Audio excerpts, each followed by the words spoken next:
Chapter 694. After a while, a hint of surprise and shock flashed across President Pabre's tanned face. No one knew what Minister Zhou said next to his ear, but Mr. President's eyebrows furrowed more and more. There were signs that he was going to be angry. Seeing this scene, the high-ranking officials of the Federation in the conference room suddenly tensed up. They looked over there hesitantly, not knowing what was going on. In the tense atmosphere, no one noticed Councilman Matt, who was waiting for the military to be humiliated. Councilman Matt's face was extremely ugly. He angrily protested, "Minister Zhou, can you please show me some respect?" Zhou Wingxing was slightly stunned. He sat up straight in his chair, carefully put the thin metal glasses back on his nose bridge, looked at Councilman Matt politely, and then slowly explained, "Mr. Councilman, it's not that I don't respect your words, but there are some changes to the things you just mentioned." Speaking of this, Minister Zhou's voice suddenly became cold. He continued, "The person who testified against Colonel Sulu, Colonel Lake, because he is involved in a serious criminal case, he will immediately face charges from the Ministry of Justice. The validity of his testimony is very questionable." Within the West Woods military region, which had a good relationship with Sulu, there was actually a high-ranking officer who took the initiative to testify that he was a wanted criminal of the Federation. Then, before the coffee turned cold, this high-ranking officer was suddenly involved in a serious criminal case. Not everyone in the room could see what was behind this drama, but they were very clear. It was very clear that when one side started to show their power, the federal military, especially the Department of National Defense, who was standing behind Sulu, also started to show their power. As Minister Zhou's voice fell, Mr. President nodded in agreement. The door of the conference room was pushed open again. Under the leadership of Su Songzi, the officer from the Internal Affairs Department of the Department of National Defense walked in front of Colonel Lake expressionlessly and unlocked the handcuffs. Su Songzi took out the electronic legal document and read it out without any change in tone. "Colonel Lake, you are accused of participating in a murder case in the 67th year of the Constitution. You are accused of participating in the 68th year of the Constitution. Slander." In the quiet conference room, Colonel Lake's angry roar burst out. He stared at Minister Zhou and shouted, "I protest. You are persecuting them. Shameless." Senator Mace was so angry that his whole body was shaking. The National Security Advisor frowned deeply. Minister Zhou Wingxing's expression was solemn. He said to the people in the conference room in a deep voice, "Everyone, it's best to hear clearly what the Ministry of Defense is accusing Colonel Lake of, and then decide if your response is appropriate." Hearing this sentence, Colonel Lake thought of something. His body trembled slightly, and he suddenly looked back at the electronic legal document in Su Songzi's hand. His face instantly turned pale. "Colonel Lake, you are accused of illegally stealing secret data from the Bureau of Proclamation in the 69th year of the Constitution. You are accused of illegally stealing and leaking important data of the Federation. You are accused of destroying a Federation Class 1 aircraft. You are charged with endangering public safety by dangerous means. You are charged with violating the Federation's military data regulations." Colonel Lake, Judge Su Songzi closed the electronic document and stared blankly at Colonel Lake, who was tightly handcuffed. She slowly said, "I will accuse you of intending to subvert the Federation. I will accuse you of collaborating with the enemy. I will accuse you of betraying the country. I will accuse you of murdering the commander of the Federation's West Woods military region, Zhong Shouhu, and his wife, as well as 1372 Federation soldiers on board in the 70th year of the Constitution. I will ask the military court to sentence you to 7 death sentences to be executed by shooting." The words were not very powerful, but they came out of Judge Su Songzi's mouth slowly and firmly.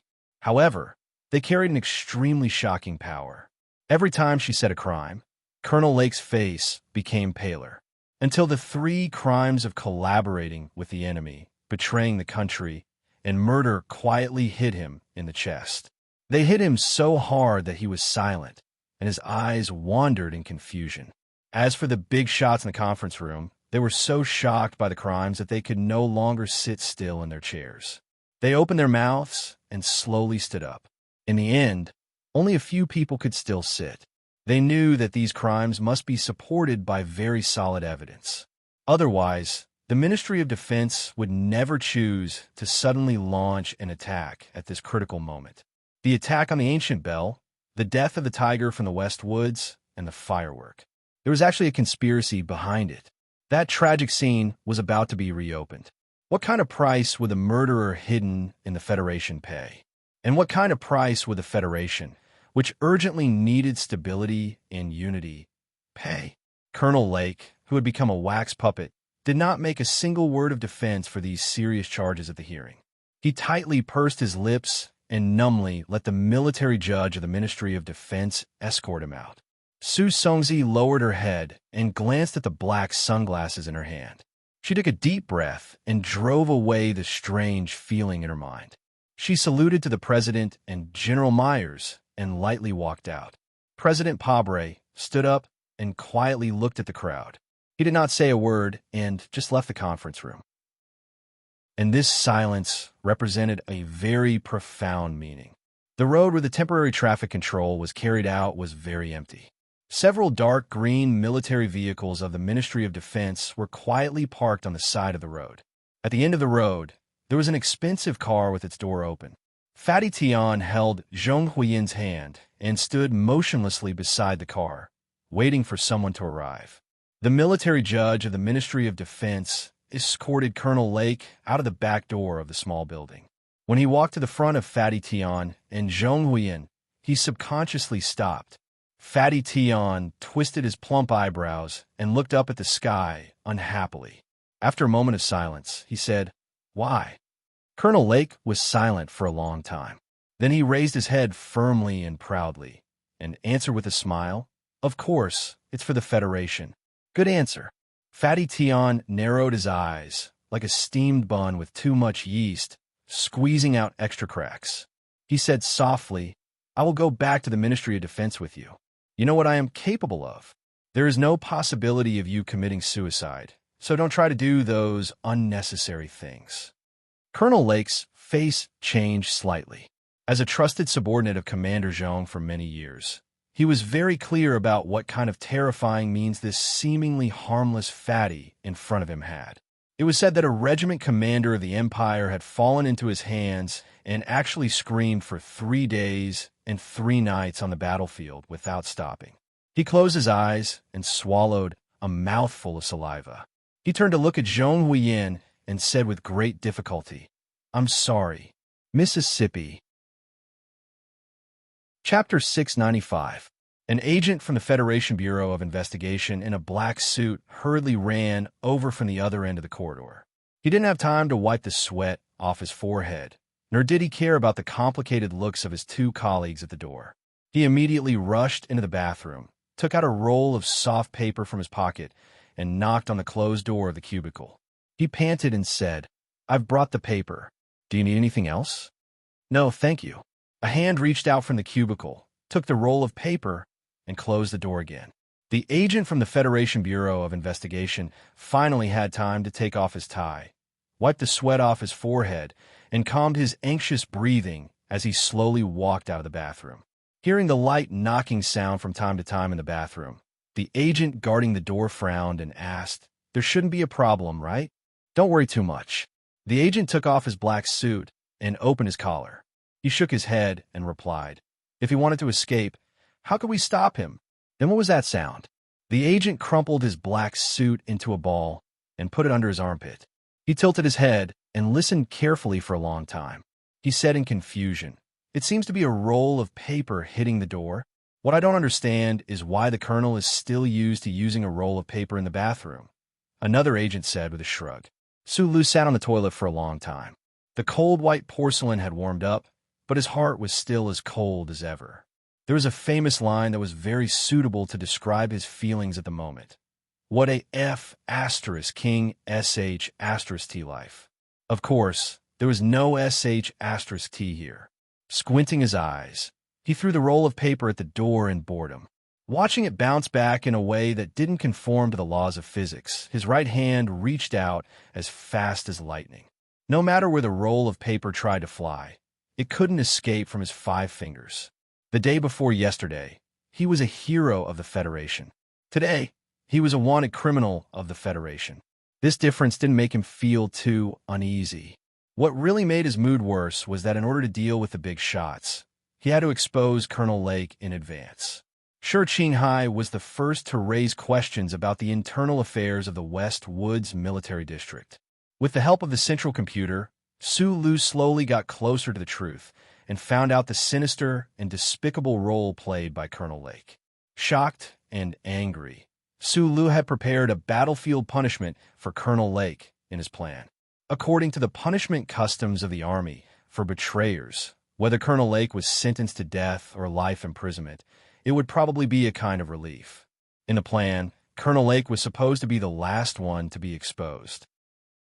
Now that he was exposed ahead of time, even if he was still alive, the rest of the clues would be cut off. Due to the uncertainty of the future, the faint uneasiness of the verdict, and the 2 reasons regarding Colonel Lake, Su Li's mood was somewhat low. Treasure fish soup, it's not very accurate to call it soup. The half in your right hand is raw dipped in mustard sauce, and the other half has fatty skin. We've prepared white soup to simmer. It should taste good. The Federation Investigation Bureau agent in charge of taking care of Su Li's daily meals was now dressed in a black suit.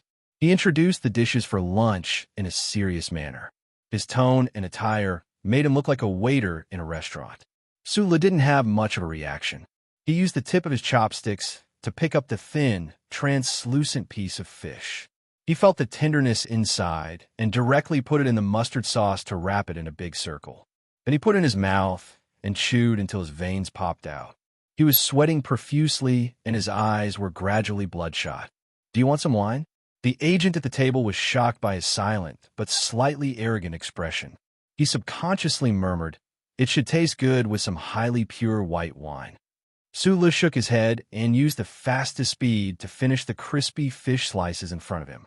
Then he picked up the wash basin-like noodle bowl in front of him and used his long chopsticks to stir the noodles. He quickly stuffed the plain noodles with bright peppers into his mouth and mixed them with the soup. The sound of the noodles slurping filled the entire restaurant. The bowl of noodles was eaten with a sense of heroism. The Federation Investigation Bureau staff stared at the table in a daze. Looking at this important prisoner, they couldn't understand how Colonel Su Lu could still have such a good appetite in such a tense situation. Su Lu put down the bowl as if he had completed a mission that he had to complete. There was no satisfaction on his face. He suddenly asked, "Have you been on the battlefield?" "No." The Federation Investigation Bureau agent shrugged. He didn't understand why he suddenly asked this question. "I've been on the front lines." Su Lu suddenly smiled and looked at him as he said this. The agent thought to himself, the entire Federation knows, and they've all seen how you were on the front lines, so this is a useless question. Su Lu seemed to be deep in thought. He frowned and continued. After the 65th year of the constitutional era, the logistics of the Department of National Defense entered the best period in history. But as you know, on the battlefield, who can guarantee that all the supplies will arrive on time? That's impossible. In the heat of battle, it's very common for food supplies to be cut off. At that time, ammunition is much more important than compressed biscuits. He lowered his head and looked at the few sticky strands of noodles left in the bowl. He looked at the fish head that was just beginning to bleed on the delicate porcelain plate and said, "So when we can eat, we try to fill ourselves up as much as possible. As long as it doesn't affect our movements, we should fill our stomachs with as much as we can. My personal habit is to bring compressed energy bars, but that's another story." He tilted his head slightly, thinking about that annoying feeling of hunger after every mecha battle. He couldn't help but laugh. There's also the problem of going to the toilet. He looked at the agent and said very seriously, "There are toilets in the base, but not on the battlefield. It's even more impossible to have self-cleaning nozzles, Chrysanthemum brand men's personal perfume. It's already good to have a roll of toilet paper. You should know that we often take the uniforms of the Empire's corpses to wipe our butts. The 13th floor once said, the uniforms of the Imperial Expeditionary Forces Snow Armored Brigade are the most comfortable to wipe our butts with." "Colonel," What are you trying to say? The agent looked at him curiously. For a young employee like him who had just entered the Federation Investigation Bureau, Sulu in front of him was a legend they worshipped. Even though he was currently under investigation and might become a prisoner, that dizzying sense of legend still existed. So he was very curious as to why Colonel Sulu would be interested in talking about something that seemed completely unrelated after dinner. What I want to say is war, the battlefield, comrades, troops, the influence these things have on a person. Su Li's eyebrows gradually furrowed, and he said slowly, as if unwilling to recall the past. On the battlefield, the last thing I want to do is count the number of people. Yes, our 17th Division, starting from the old division, is best at eliminating the enemy while escaping. It's called preserving the strength of the living to better attack the Empire's people. But everyone knows that it's because we're afraid of death. But no matter how afraid we are of death, there will always be people who die. You should know that I was in Group 7 at that time. Every time we went out on a mission and counted the number of people, there would be some names, but no one would answer. F***CK, this is really unpleasant. You haven't been on the battlefield, so you haven't seen people die so easily. How could it be easy?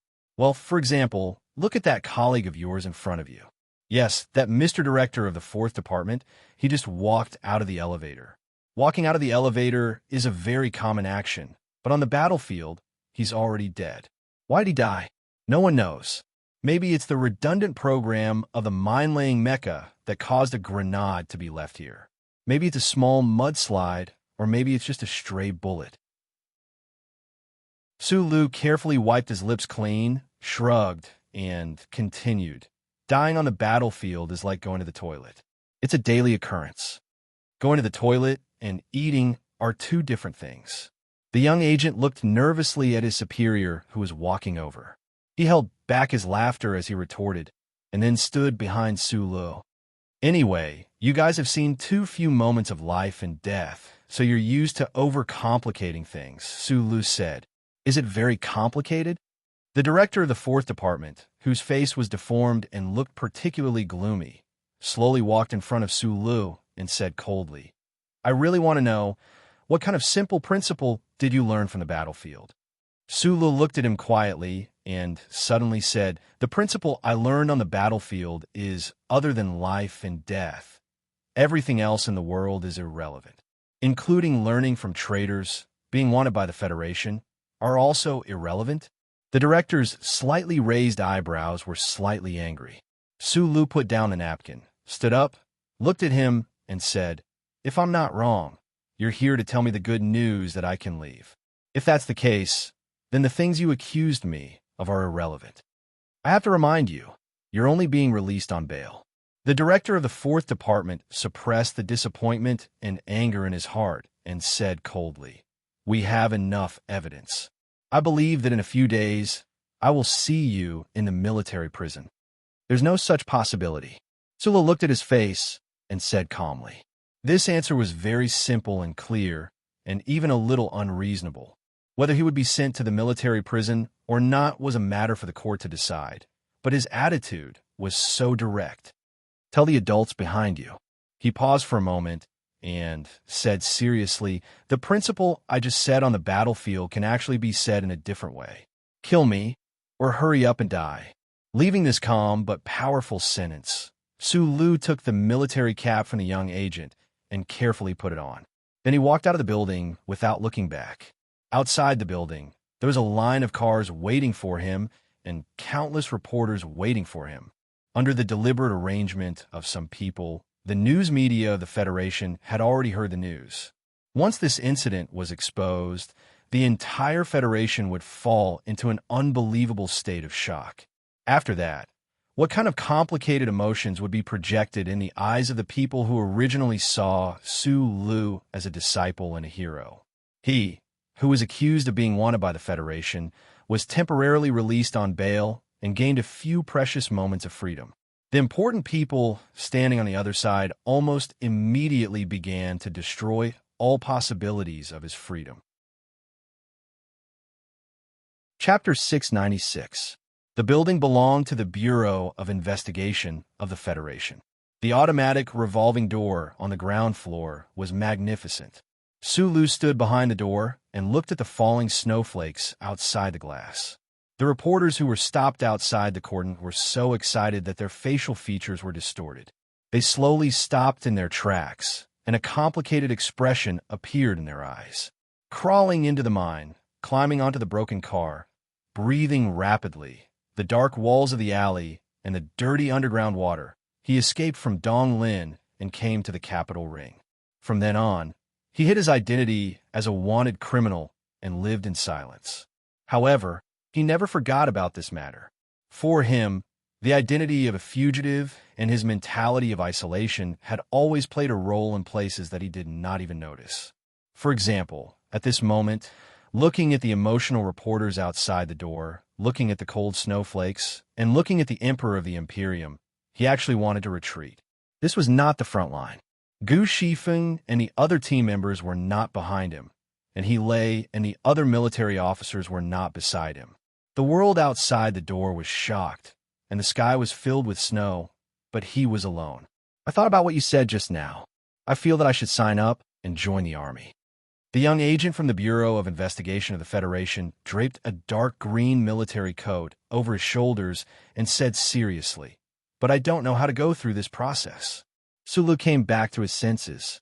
He lowered his head and fastened the collar of his military coat. He replied seriously, "The Department of Defense has a special recruitment program. A government official with professional skills like yours will be at least a second lieutenant." The young agent smiled gently. He nodded and saluted. He walked to the door and blocked the sensor with his hand, making the expensive revolving door turn. He said to him, "Understood. Take care." Sulu shrugged and walked out. Instantly, snowflakes and coldness hit his face, making him subconsciously tighten his collar. Then, countless dazzling flashes and sharp interrogations suppressed the flying snowflakes and coldness and hit his cheeks violently. He could not help but narrow his eyes. It was not the narrowing of his eyes when he wanted to explode or kill, but the narrowing of his eyes when he wanted to escape. But why did he want to escape? The uncle was the Federation's most wanted criminal. He was a traitor, and this was a suspicious matter. So what if he was a wanted criminal of the Federation? Back then, when Colonel Lake, who was wearing sunglasses, pointed a gun at his forehead, he had inexplicably started to flee. He had not done anything wrong. Thinking about that, Sulu frowned and tried to open his eyes. Looking at the dazzling lights in front of him, he took 3 deep breaths and calmly walked forward.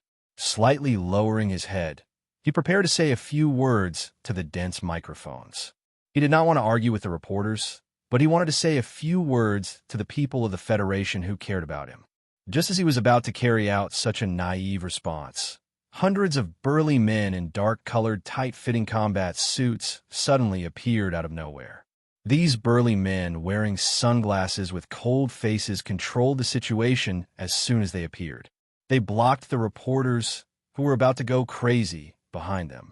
At the same time, they protected Sulu and quickly left from the side of the stone steps.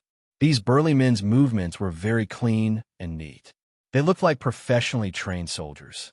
Sulu quickly recognized their identities from the Black Eagle on their epaulets. Naturally, he guessed who arranged this. The Black Eagle Company, one of the 3 major security companies of the Federation, had always been the private property of the Tai family. The spacious black car was as warm as spring. The wind, snow, and noise of the outside world were completely isolated.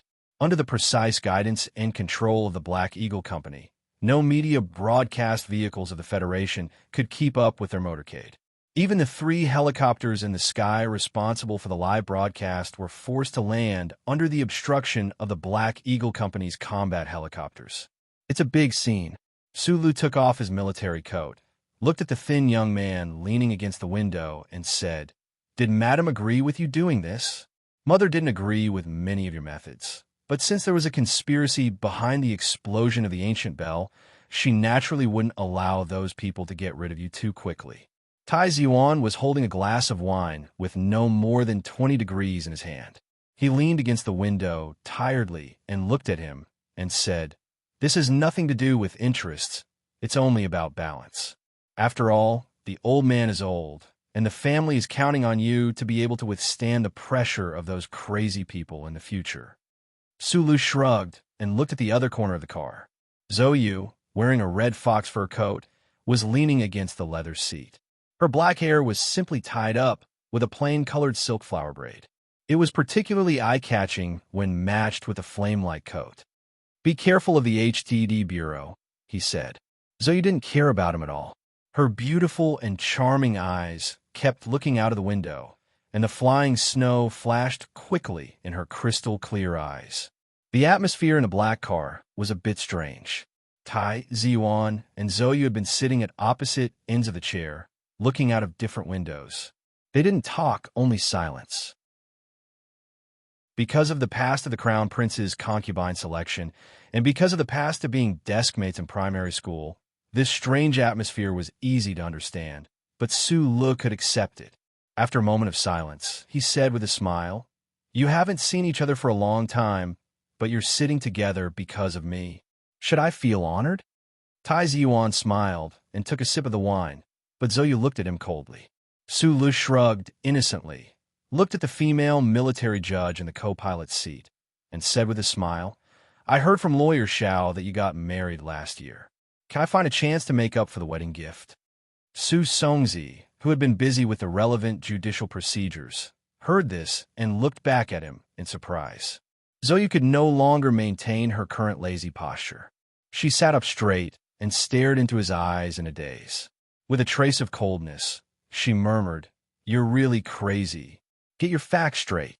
You're now a fugitive wanted by the president and 30 million Federation coins. You're not the guy in the documentary.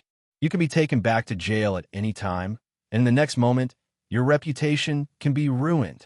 In the end, you're still worried about how long it's been since I saw that sickly person, and worried about what wedding gift." Zoe stared into his eyes in a daze. She became more and more agitated and shouted, "You're an idiot." It turned out that the so-called biting cold strength was the strength of a shrew who didn't swear. Once the woman in red started to swear, then she was just a very beautiful young shrew. Sula looked at her by the window and smiled. When he thought of this, his heart and body felt very warm. He cast a comforting look at the sickly person, then gently patted her shoulder and said, "It's okay. It's okay." Tai Ziyuan held the wine glass and said with a bitter smile, "You're actually the student of Mechanic Yufeng. He's the most wanted fugitive of the Federation, the most notorious traitor in history. How can this be a small matter? I believe that just today, who knows how many people in the Federation will be scared to death by this matter. At least I was scared, and it's obvious that Yuzi was scared too. So the squatting soldiers and the S1 people were all fake. I really don't know how you escaped to the Capitol Ring, and why the Federal Central Computer gave you such high authority." Taizan stared at Su Li's eyes and said emotionally, "I'm really stupid, really. Back at Yua University, when you were able to enter the H1 section of the library, I should have guessed your relationship with Professor Jean. Although not many people know his identity, my family does. That's why I'm really stupid, really. I was stupider than you back then. I only found out that his name was Professor Jean after I entered Yua University." Sulu said softly, "Sorry, I didn't mean to hide it from you guys, but the identity of a fugitive doesn't sound good." When the convoy returned to Wangdu Apartments, these young people realized that they had underestimated the power of the Federation's media. The usually quiet garden under the use apartment was now bustling with noise. More than 10 high-frequency broadcast vans occupied many corners of the public green space. Reporters in formal were holding microphones, talking to the station's senior officers while explaining the current situation to the Federation citizens. The convoy's arrival immediately caused a commotion. The reporters changed the camera angles while shouting loudly, "Colonel Su Le has appeared. We really want to know if he really is the student of the traitor Yufeng. If he really is a fugitive wanted by the Federation, how will he face the cameras and the citizens behind them?" When the news was released, the entire Federation was shocked. The military god, Li Pifu, had personally chosen this person to be his successor. The most respected war hero in the Federation in recent years was actually the most wanted fugitive of the Federation, the student of the trader mechanic, Euphone. Even he himself had always been wanted by the Federation government. In the building of the capital's Special Administrative Region's daily news, a special program was being broadcasted on the screen. Due to pressure from the government, the Federation maintained temporary control over the news channel. However, the other dozens of television stations that belonged to consortiums or purely private companies spared no effort in reporting news related to Sulu. No one even cared about the troops on the front lines who were preparing to return home. Some television stations had already begun to connect with the Donglin region. The frontline reporters took recent photos of Sulu and interviewed many people on Clock Tower Street. Those unemployed miners who were as honest and direct as rocks gradually gave many unfavorable memories of Sulu. Reporter Wood, who had half of his butt on the table, shook his head and said, "When I was in school, my teacher once said that news is always stranger than fiction. Today, I finally received some degree of proof." Editor Bob lit the coarse tobacco and blew out the match. His expression was calm, but deep worry. He wanted to find a deeper political reason from this explosive news, but he found that he lacked first-hand information. After a moment of silence, he shook his head and said, "The student of a trader is not necessarily a traitor. This is a very simple principle.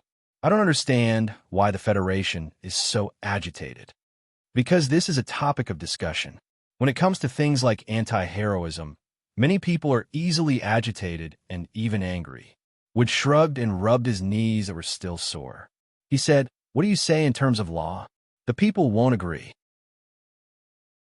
I really want to know how this matter will develop." Editor Bob's gaze pierced through the smoke and fell on the young colonel who had just gotten out of the black car on the TV screen. At this moment, the office door was pushed open and a middle-aged military officer walked in.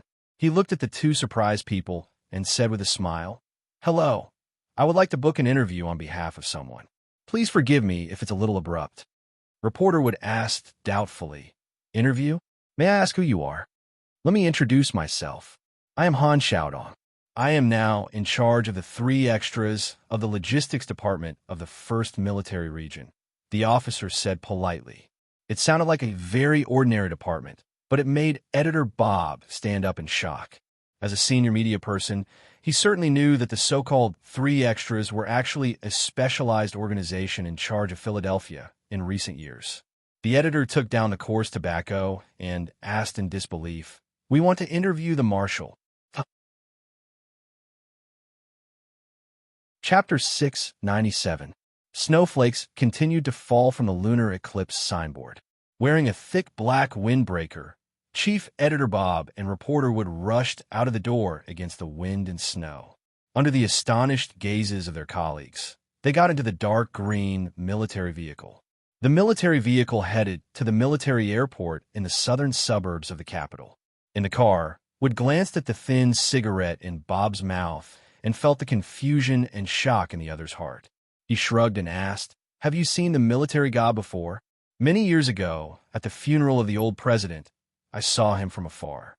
Chief Editor Bob looked at the rapidly passing snowflakes outside the car window. He frowned deeply and took a deep puff of the cigarette. Suddenly, he realized that because he was in a hurry, he took the wrong pack of women's mints. He cursed under his breath and snapped the thin cigarette between his fingers. Subconsciously, he twisted the cigarette into shreds that danced in the air. "You are very nervous."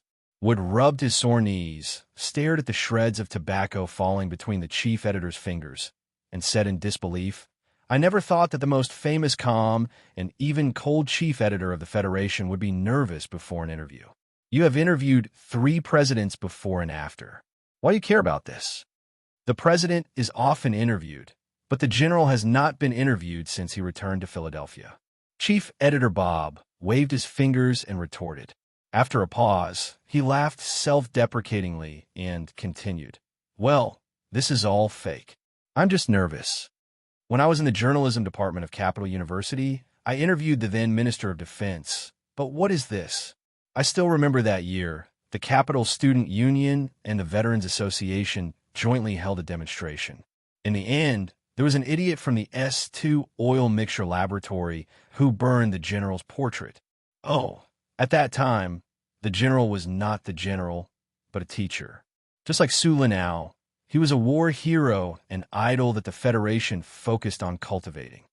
That idiot was angrily beaten into a pig's head by our students and the veteran in the wheelchair.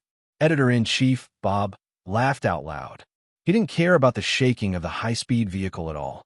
With a trace of reminiscence and a trace of indescribable emotion, he narrowed his eyes and said emotionally, "You don't understand what the Marshal means to us people in the 20s and 30s. As a journalist who needs to maintain an independent spirit the most, I shouldn't worship anyone. But just now, when the officer said that we could interview the Marshal, I realized that I've been secretly worshiping him since college, like a fanatical groupie." Wood shrugged, took out a Blue River cigarette, lit it, and said, "Isn't the whole Federation like this?" But have you ever wondered why the general arranged this interview at this time? Bob slightly frowned and looked out the window at the military airport building and the aircraft hidden in the building that were getting closer and closer. He said, "I also feel that this matter is a bit strange. Maybe it has something to do with what happened to Su Lu today." The whistling air blew on the tarmac for 9 days. The powerful driving force drove the high-speed aircraft to instantly tear through the cold winter sky and flew in the direction of Philadelphia. After a short 10 minutes, the two famous reporters who only had time to bring simple interview equipment and even forgot to bring professional cameras arrived at the most famous lakeside manor in the Federation. The security measures in the lees of Philadelphia were extremely tight. The direct security forces of the first military region of the Federation were scattered around the building. The strong elite soldiers vigilantly watched any movement with sharp eyes. Whether it was the silent frogs in the fields or the fish in the pool that became lazier and lazier due to the cold, they could feel a tense atmosphere that was completely different from the past permeating and eroding around the manor. As a fanatical admirer, I have traveled to Philadelphia twice, and I also learned about the structure of the Lees Manor through periodicals. The winter here is much warmer than the capital, especially this lake. Don't think that the blue water is clear and cold. In fact, it is mixed with a lot of mountain hot springs, and the temperature of the water is very pleasant. Chief Editor Bob and reporter Wood followed Officer Han Xiaodong and received a strict security check. They walked into the manor, and the tense scene they saw along the way made them feel inexplicably nervous. In order to dispel this uneasiness, the chief editor began to explain everything to Wood in a hoarse voice. "Please come in. I won't accompany you. When you come out, I will wait for you outside." Han Xiaodong took the two reporters to a house and left with a smile. Before he left, he explained, "The room behind the door is temporarily within the scope of the Federation's data confidentiality regulations. I don't have the authority to enter." "What kind of secret is inside?" Bob and Wood looked doubtfully at the closed wooden door in front of them. In front of them was a smooth, dark, and expensive wood floor. They hesitated whether they should step on it. After all, this was the best, most persistent, and most daring news partner in the Federation. In the end, they stepped on it and slowly opened the door with unprecedented nervousness. There was no warped metal mecha full of interstellar sci-fi flavor, and there were no countless big shots whispering to each other about space strategies. There was only one room behind the door. In an empty room, there was a bed at the end of the room. The bed was covered with a thick but soft and comfortable bedding. A thin, haggard, and tired old man was lying in the middle of the bedding that was spread out like clouds. The dark brown spots were particularly eye-catching on the loose skin of the old man's face. The old man's eyes were tightly closed, and the corners of his pale lips drooped weakly. Perhaps it was because he had used too much energy on the battlefield, but the old man looked so tired. He was so tired that he didn't know if he had fallen asleep or if he had fallen asleep forever. More than a dozen extremely thin medical data lines were connected from the old man's shriveled body, and then they went around the head of the bed and into the space next door. There was a huge glass about 3 meters high that separated this empty room from the space next door. On the other side of the glass, There were more than a dozen of the Federation's most sophisticated and advanced medical equipment, more than a dozen of the Federation's most outstanding medical professors, and more than a dozen of the most important generals in the military. They were busy looking at the data and tracking the physiological indicators. They were helpless, angry, and roaring in despair. The soundproofing effect of the glass was very good. Bob and we could see the very familiar twisted and gloomy faces of those military big shots. They could vaguely guess the meaning of their actions, but they couldn't hear any sound. This scene was like an absurd mime show. But the problem was, who in this universe could invite so many high-ranking generals of the Federation to be actors? Understanding something, Bob and Wood couldn't help but breathe rapidly. Holding the recording pen tightly, they stared blankly at the thin and old body on the bed. They didn't know what to do. They knew very well that everything they saw was definitely history, and it was probably a point in history that would never be forgotten. As long as the Federation still existed, this scene would be recorded in the Federation's textbooks forever. As news reporters, it was the greatest honor to be able to appear at the scene of history, let alone this kind of history. But in the hearts of these two outstanding news reporters, there was not a trace of professional excitement, nor a trace of expectation. There was only endless nervousness, frustration, and fear. Sit, this is a one-way glass, but it's only one way for me. I don't like to lie here naked for them to observe. Although they are doctors, I'm not the great teacher of the Empire. At this moment, a hoarse and low voice suddenly sounded in the empty room.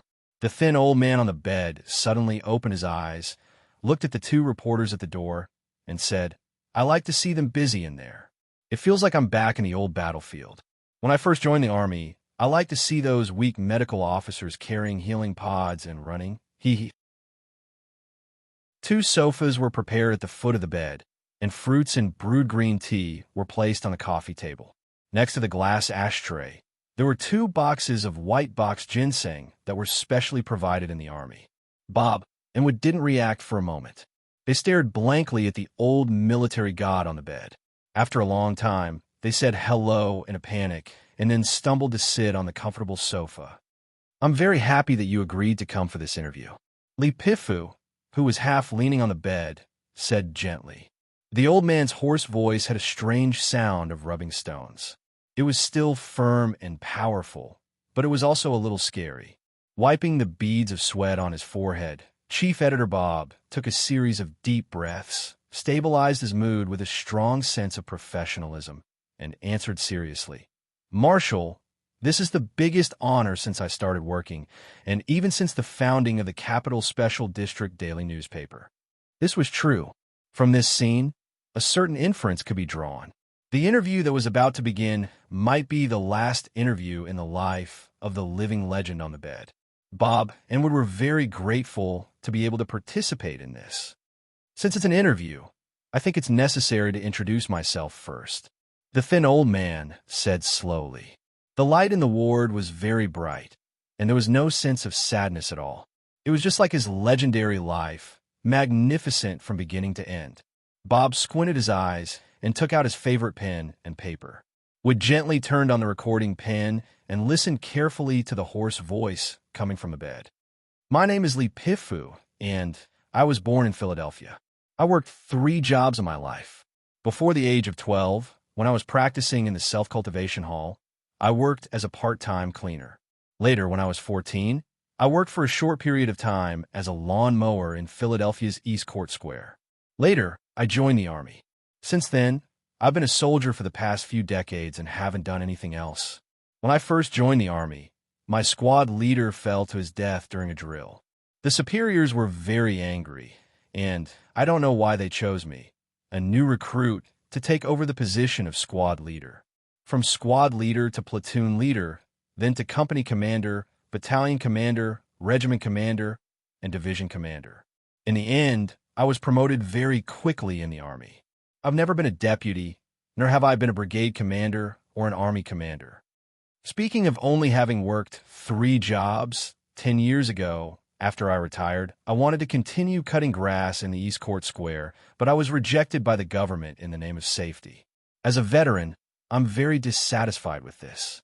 Chief Editor Bob stopped recording and looked up at the army god on the bed who was immersed in his memories. He thought with some uneasiness and sadness.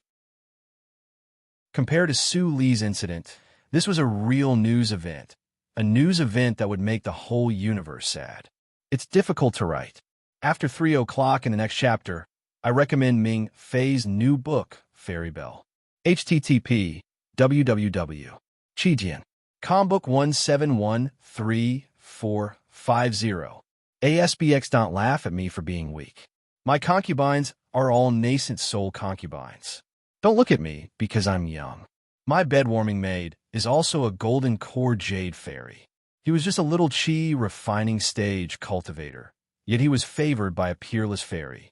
Why was that? Why is a little rookie in the cultivation world enjoying the good fortune of love that even the supreme immortal emperor could only dream of? Chapter 698. Wangdu Youth Apartment, the core area of the news event, was surrounded by countless news media. Cameras and microphones like long guns and cannons were held in the hands of the reporters, showing off everywhere. According to the latest information from Blackhawk Security Company, several apartment buildings across the street from the youth apartment had even been rented by several major TV stations. There were already sophisticated cameras aimed at Sue Lee's room and began to take photos without stopping. With the wide sunglasses on his nose, Sulu, who got out of the car, had no expression on his face. The equally indifferent Zoe, you looked through the dark brown lenses at the green space trampled by the reporters. Thinking of the happy pregnant life in the apartment back then, she couldn't help but curse in her heart. Colonel Sulo, do you have anything to explain about the accusation of the Federation Bureau of Investigation? Colonel Sulo, are you really from Donglin? Look here, Colonel Sulo. The nervous and excited reporters were like a tide beating the security personnel of Blackhawk Security Company. Sula quickly walked into the building. The neighbor's little girl, who was squeezed behind the crowd, saw him and excitedly raised her arm to greet him, but was stopped by her mother. The mother looked at Sulu embarrassedly and smiled.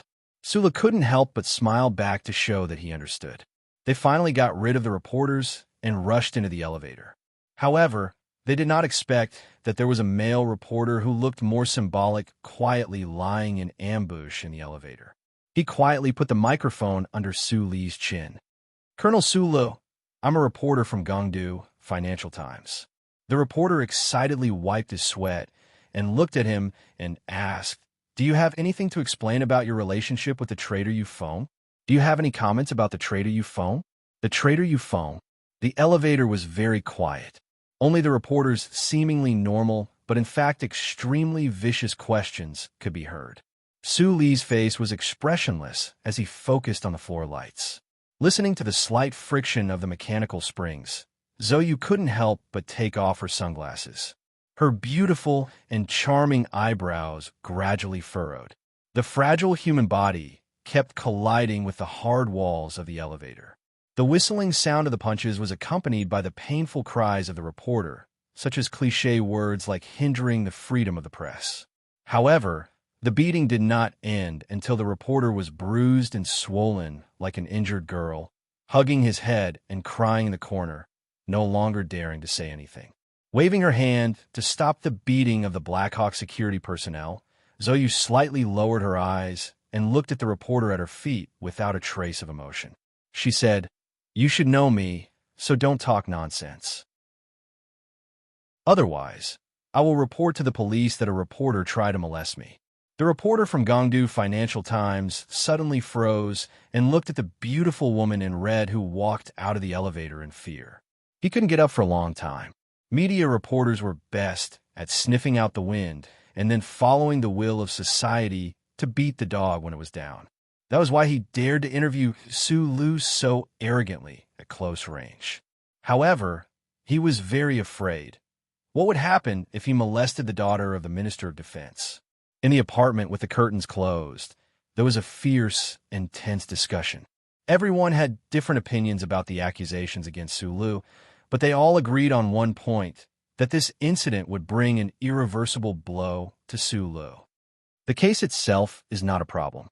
Su Songzi calmly looked at the case file and said, Su Lu, whose citizen number starts with DL, did not leave a biological marker, so we don't have to worry about the prosecution bringing up a biological marker comparison.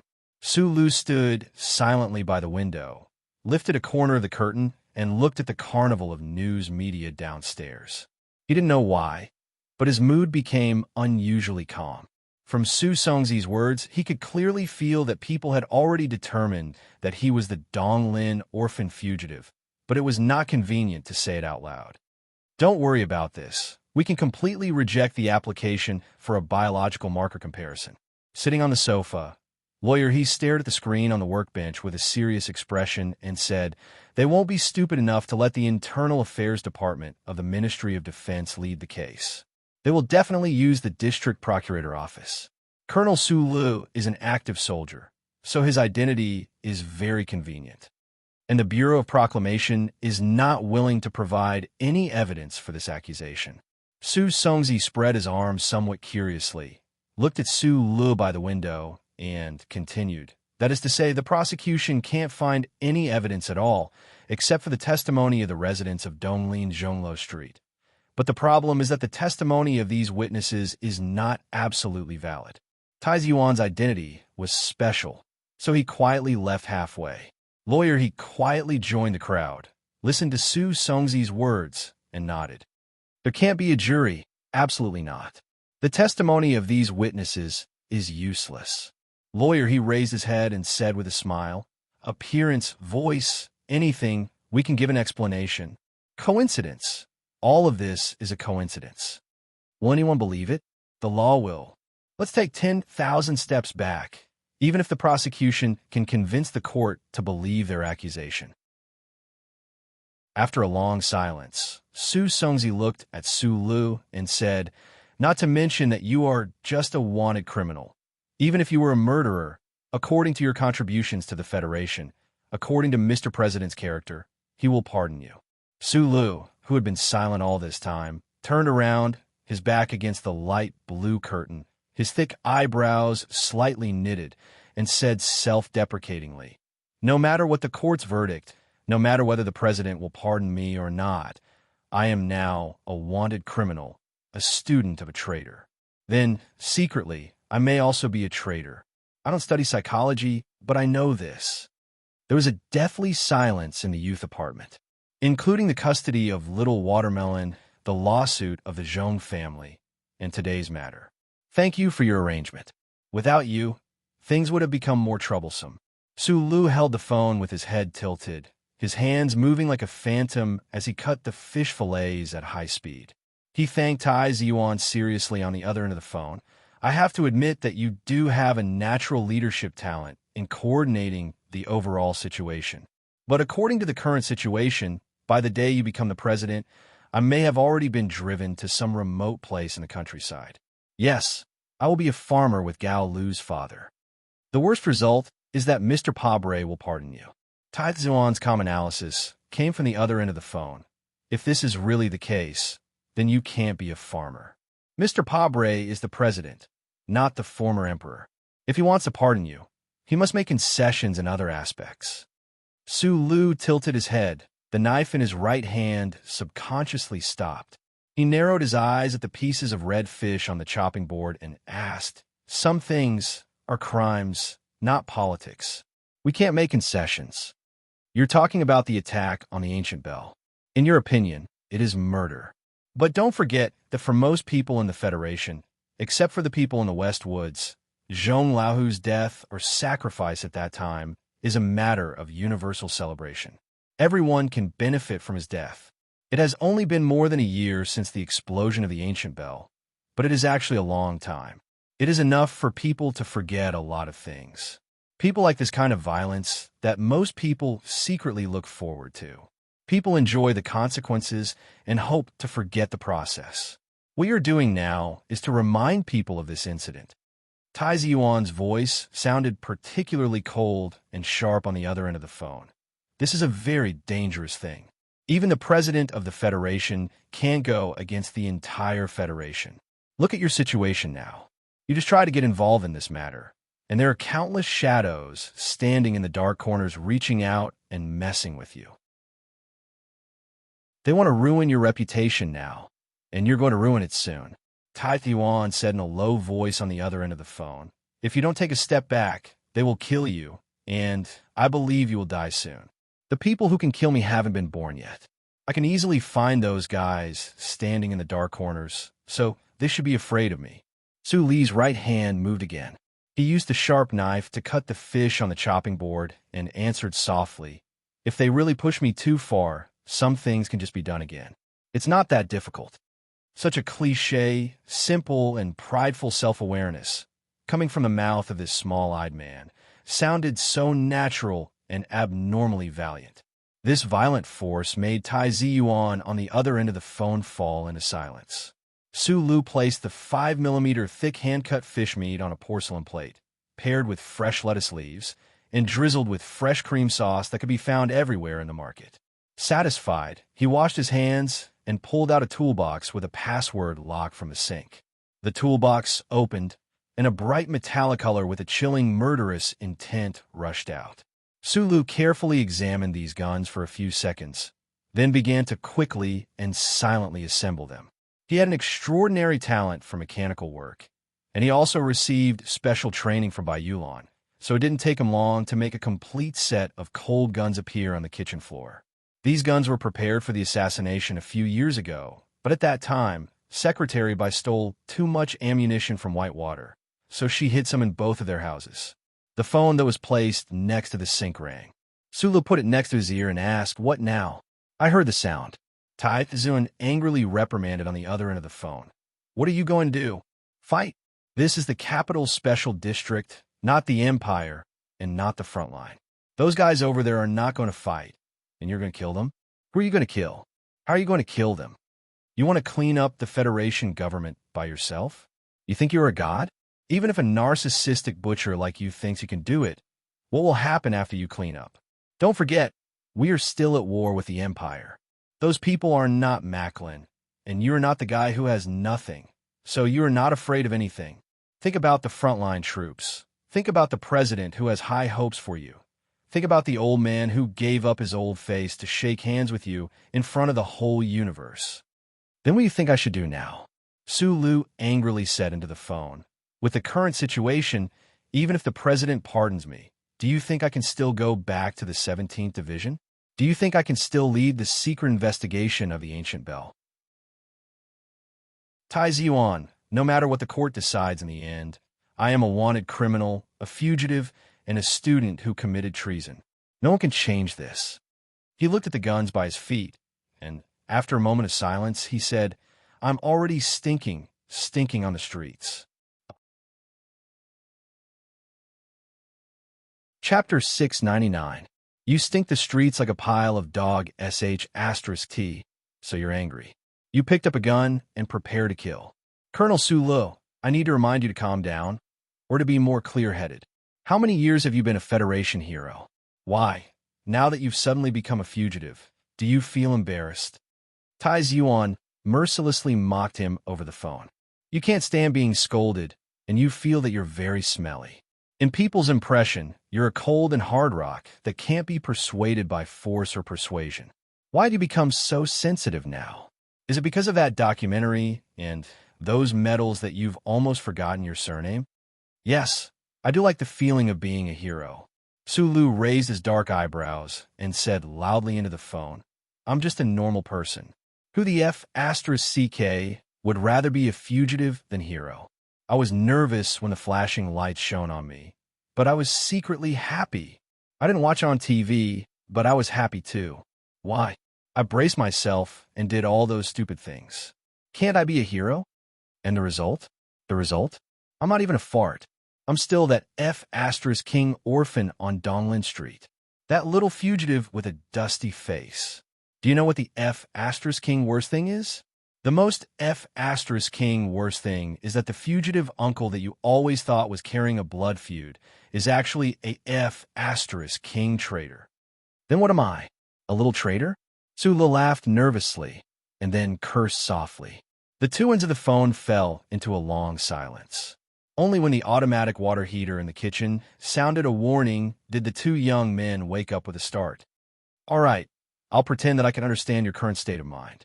Even at this moment, Tai Ziwan still maintained the reserved and condescending attitude of the crown prince of the Tai family.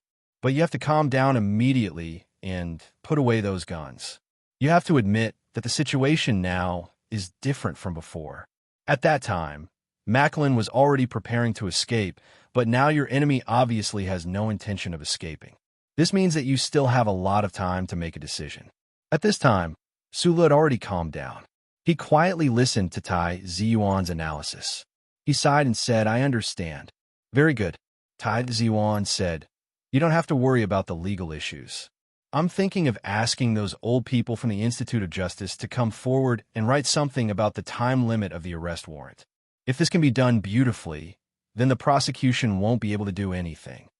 As for the reaction of the media and the public, I have also made arrangements. I will choose the right time to release the news that Colonel Lake is suspected of murdering Commander Zhong. In this way, the accusations against you will naturally be weakened. Sulu listened silently. He knew in his heart that if the lady in the back mountain of Macho was really willing to help him, then the current situation he was facing would definitely be effectively resolved. Thank you, he said seriously. You should thank me, Tai Ziyuan replied. After hanging up the phone, Sulu was in a daze for a while. Then he kicked the box full of guns back into the sink. When he looked up, he saw that Zoyu had walked into the kitchen without him noticing.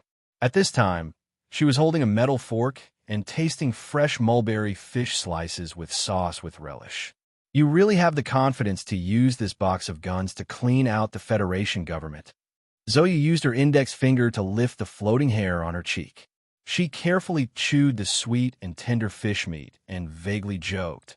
I know that sometimes you are very confident and arrogant, but I really didn't expect that after staying in the Empire for more than a year, you would be so arrogant to this extent. Sulu smiled and didn't say anything. He cracked 4 fake eggs into the metal bowl, poured in corn flour, and began to stir vigorously. The pale yellow egg juice spun faster and faster in front of his eyes, gradually drowning the image in his eyes. It was the highest level accurate map of the Federation. 4 locations were marked on it, representing the Vice President Byron and several other important people in the government. With the help of the Federal Central Computer, Sulu believed that if he risked his head, he might really have a chance to clean out the Federation government. After a simple dinner, under the dazzling light of the camera outside the building, Sulu began to squint his eyes and watch TV. Zoe had returned to the Shishan compound. The lawyers had returned to their respective homes, and the security personnel of Blackhawk were all outside.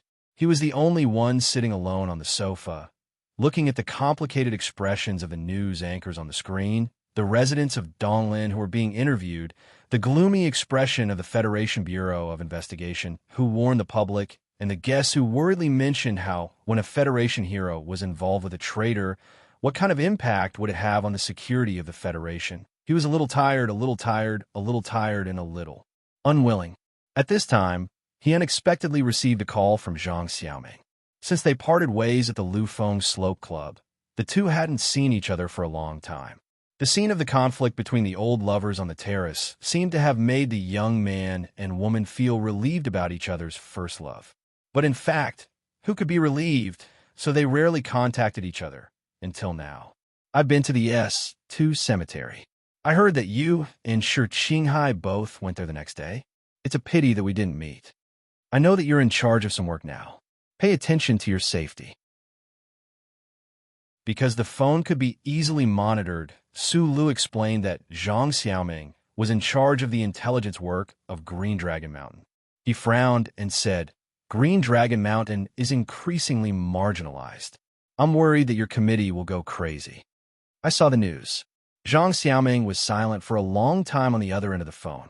Maybe she pushed her black-rimmed glasses, or she gently pinched the devil horn hidden in the drawer. At that time in school, I always felt that I carried a lot of secrets and a lot of pressure, so I had enough reasons to convince myself that some things were not the most important. Only now do I know that you, a quiet but optimistic auditing student, were actually also bearing such a huge amount of pressure. I was carrying it, so I could hurt you. You were carrying it, but I still hurt you. Zhang Xiaoming's voice was a little sad and a little muffled. Everyone in the Federation who saw the news today will have their own thoughts, but I only saw you who needed warmth the most and ended up being cold to me. I'm a little regretful. Sula held the phone and was silent for a long time. His body was straight, as if he was standing right in front of her. Suddenly, he smiled and said gently, "Dear, we're still young. It's not too late to regret." Later in the night, Jian Shui sent a video message. The federal forces that had invaded the mainland of the Empire were carrying out battlefield rotation work. The Iron 7th Division and the new 17th Division, the two units that had taken on the most important tasks in the first phase of the war, were ordered to return to the capital ring to rest and reorganize. Jian Shui, the Federal Fleet's Airborne Brigade, was also resting and reorganizing. The former national idol, now a beautiful female officer, was on the long journey home. Before today, only a few people in the Federation knew about Su Li's secret. The old man, Lady Tai, and of course, Jian Shui, as the uncle's biological daughter, was the one who knew the story the best. In the video message, Jian Shui, whose beautiful face had 2 traces of oil stains, looked particularly attractive. She did not comfort Su Lo. Instead, she joked about the rapid decline of his reputation with a calm and amused attitude. At the end of the message, she inconspicuously mentioned what would happen if she were in his shoes after watching the video. Su Lo could not help but frown and laugh self-deprecatingly. Thinking about the chaos of the day, he realized that there was indeed something wrong with his response. Why was he still so angry when he was mentally prepared for this? Thinking about Jian Shui, if one day the Federation's media suddenly exposed that she was the biological daughter of the traitor Yufeng and that half of her blood was from the Empire, what kind of terrifying situation would that be? After another half an hour, Li Xiaodong's call finally came. Sula knew that under the current situation, this 7th young master would need to think about how long to think before he called him. However, since the phone rang and he heard the other party's comforting voice, Su Lu felt good and warm. In the darkest moment of the night, he leaned against the sofa and pretended to be asleep. The phone in his right hand rang again. The voice of the man on the other end was soft and exceptionally peaceful. "Boss, I saw the news. I thought you would call even earlier." Su Lu lit a cigarette and took a deep breath. "How can I have time to watch TV now? I only occasionally glance at it when I get up and change my diaper." Bai Yulan said softly on the other end of the phone, "This seems to be a bit troublesome. If there's anything, just say the word." He did not care whether Su Lu was a fugitive, a murderer, a rapist, or any other criminal. He believed that the members of Group 7 would not care either. They only cared about how someone was causing trouble and how they should deal with it. Su Li's fingers, which were holding the cigarette, froze in midair. He recalled Lao Bai's parting words at the meadow in the Empire. Lao Bai had quit smoking in order to have children. It turned out that he already had children. That's right, as long as he spoke, that sissy would definitely throw the diapers against the wall and charge at him with a gun in both hands. "It's not troublesome. It's easy to deal with," he said with a smile. "I'll deal with it beautifully." That was a lie. The situation that Su Lu was facing was already hopeless. There was an unknown danger in the bleak future. He did not know that more than 1,000 kilometers away in Philadelphia, there was an amazing old man who was telling him the truth and helping him deal with some things in a hoarse voice. Chief Editor Bob took a big puff of the white box 37 that was specially provided by the military. His eyes were a little red from the smoke.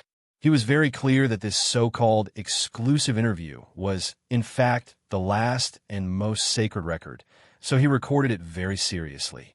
The small pencil with a retro and luxurious taste moved quickly on the plant fiber paper, recording the most vivid, and shocking history. Listening to the military god on the sickbed talk about his magnificent life with his own ears, he felt a lot of hot blood rush into his brain, but in the end, it was frozen into ice by the few simple words of the old man. The cigarette in Wood's mouth had burned to the filter, but he did not react at all. He looked at the old man on the bed in shock and said in panic, "I don't believe it. That traitor. How could he be your brother?" Bob took a big puff of the cigarette and choked on it. Chapter 700. After a long time, Chief Editor Bob finally managed to control his coughing. His face was red, and his fingers trembled slightly as he crushed the remaining half of the cigarette into the ashtray. He said hoarsely, "Marshall, if you insist on putting this story in, I refuse to publish it. At least, I refuse to publish it." The old man on the bed had reached the weakest period of his life. There should not be any smoke in the room, but Bob and Wood still could not hold back. They tore open the white box and began to smoke one cigarette after another, as if they were burning their spirit. The so-called final interview was for the old man on the bed to write a description of the military flag that covered the heavy black coffin. The two reporters could not bear the heavy burden of responsibility, especially after hearing this story. This kind of thing had political risks, but for Bob, he rarely thought about such things. Otherwise, he would not have made such a strong accusation against Senator Macklin. However, he had to consider his own feelings. His feelings did not allow him to write about the abnormally dark things in the old man's final interview. Lipifu half leaned against the headboard tiredly. The dark brown spots on his face did not have much luster, like plants that were severely dehydrated. It gave people the feeling that they would turn into dust and be blown away by the wind at any moment. However, the old man's face always had a calm smile. He had probably already seen through matters between life and death, and had seen through things that were beyond life and death. He looked at the two reporters and said gently with a smile, "The Special District Daily News is a newspaper that can barely be read in the Federation. You two are good reporters." Bob and Wood changed their sitting positions at the same time. It was inevitable that they would feel proud to be praised by the war god, but it was also inevitable that they would feel nervous. Isn't the responsibility of a good reporter to write about the story? The old man laughed. His hoarse and hollow voice echoed in the quiet room, disturbing the smoke that filled the room. "The most famous mechanic who committed treason in the Federation's 37th constitutional history. He's indeed my blood brother. Why can't I write this down?" Bob leaned to the left of the chair and rested his chin on his two fingers. After a long silence, he suddenly said, "You insist on recording this matter that no one knows about. Is it because you want to share the burden of Colonel Sulu?" The old man's hand, which was as old as the dry roots of a tree, rested on the snow-white bedding quietly. He could barely feel the flow of life in his veins. The old man smiled and replied softly, "I've been given too much honor by the people of the Federation in my life, but I've been hiding many things from them. When I'm about to die, I always feel that I owe them something. Besides that, there's also the reason that you've guessed. A young man as good as Sulu shouldn't be burdened by the vulgar stories of the seniors. The Federation needs him. No, to be more precise, you will need him very much in the future. So, you're willing to pour dirty water on yourself to reduce the degree of distrust the entire Federation has for Colonel Sulu?" Bob raised the pencil in his right hand and looked at the old man on the bed seriously. Intense coughs burst out from the old body at the head of the bed, like a 1,000-year-old clock that was blown by the wind of time and hummed non-stop. The old man raised his arm with difficulty and wiped away the white foam on his lips. He continued, "I just want the Federation to understand one thing. The brother of a traitor is not necessarily a traitor. Then, as the student of a traitor, Sulu is naturally not a traitor. But if the people become even more furious and fanatical because of this story and even vent their anger on Colonel Sulu, won't your wish be realized? I believe that the people of the Federation will believe me," the old man said. Two simple words of believe represented the decades of history between him and this space zone that no one dared to doubt. Bob was stunned for a moment. Then he nodded slightly and stared at the pencil in his hand for a long time. Then he raised his head and said seriously, "I promise you that I will include every word of your story and your brother's story in the interview." "Thank you, Lord Marshal. Regarding this interview, can you include some things that the people are very interested in? Chief Editor Bob lit up another white box of Sanchi and put the small square notebook on his knees. He asked, for example, your hobbies, your personality, your retirement life. When were you the happiest and the saddest in all these years? You must know that for decades, the Federation's press has never dug up this part of the content. Tens of billions of people in East Forest, West Forest, and Upper Forest have been curious about it for their entire lives. Me? I'm a boring guy who has nothing to write about. The old man rubbed his chest and laughed hoarsely. And I have a very bad temper.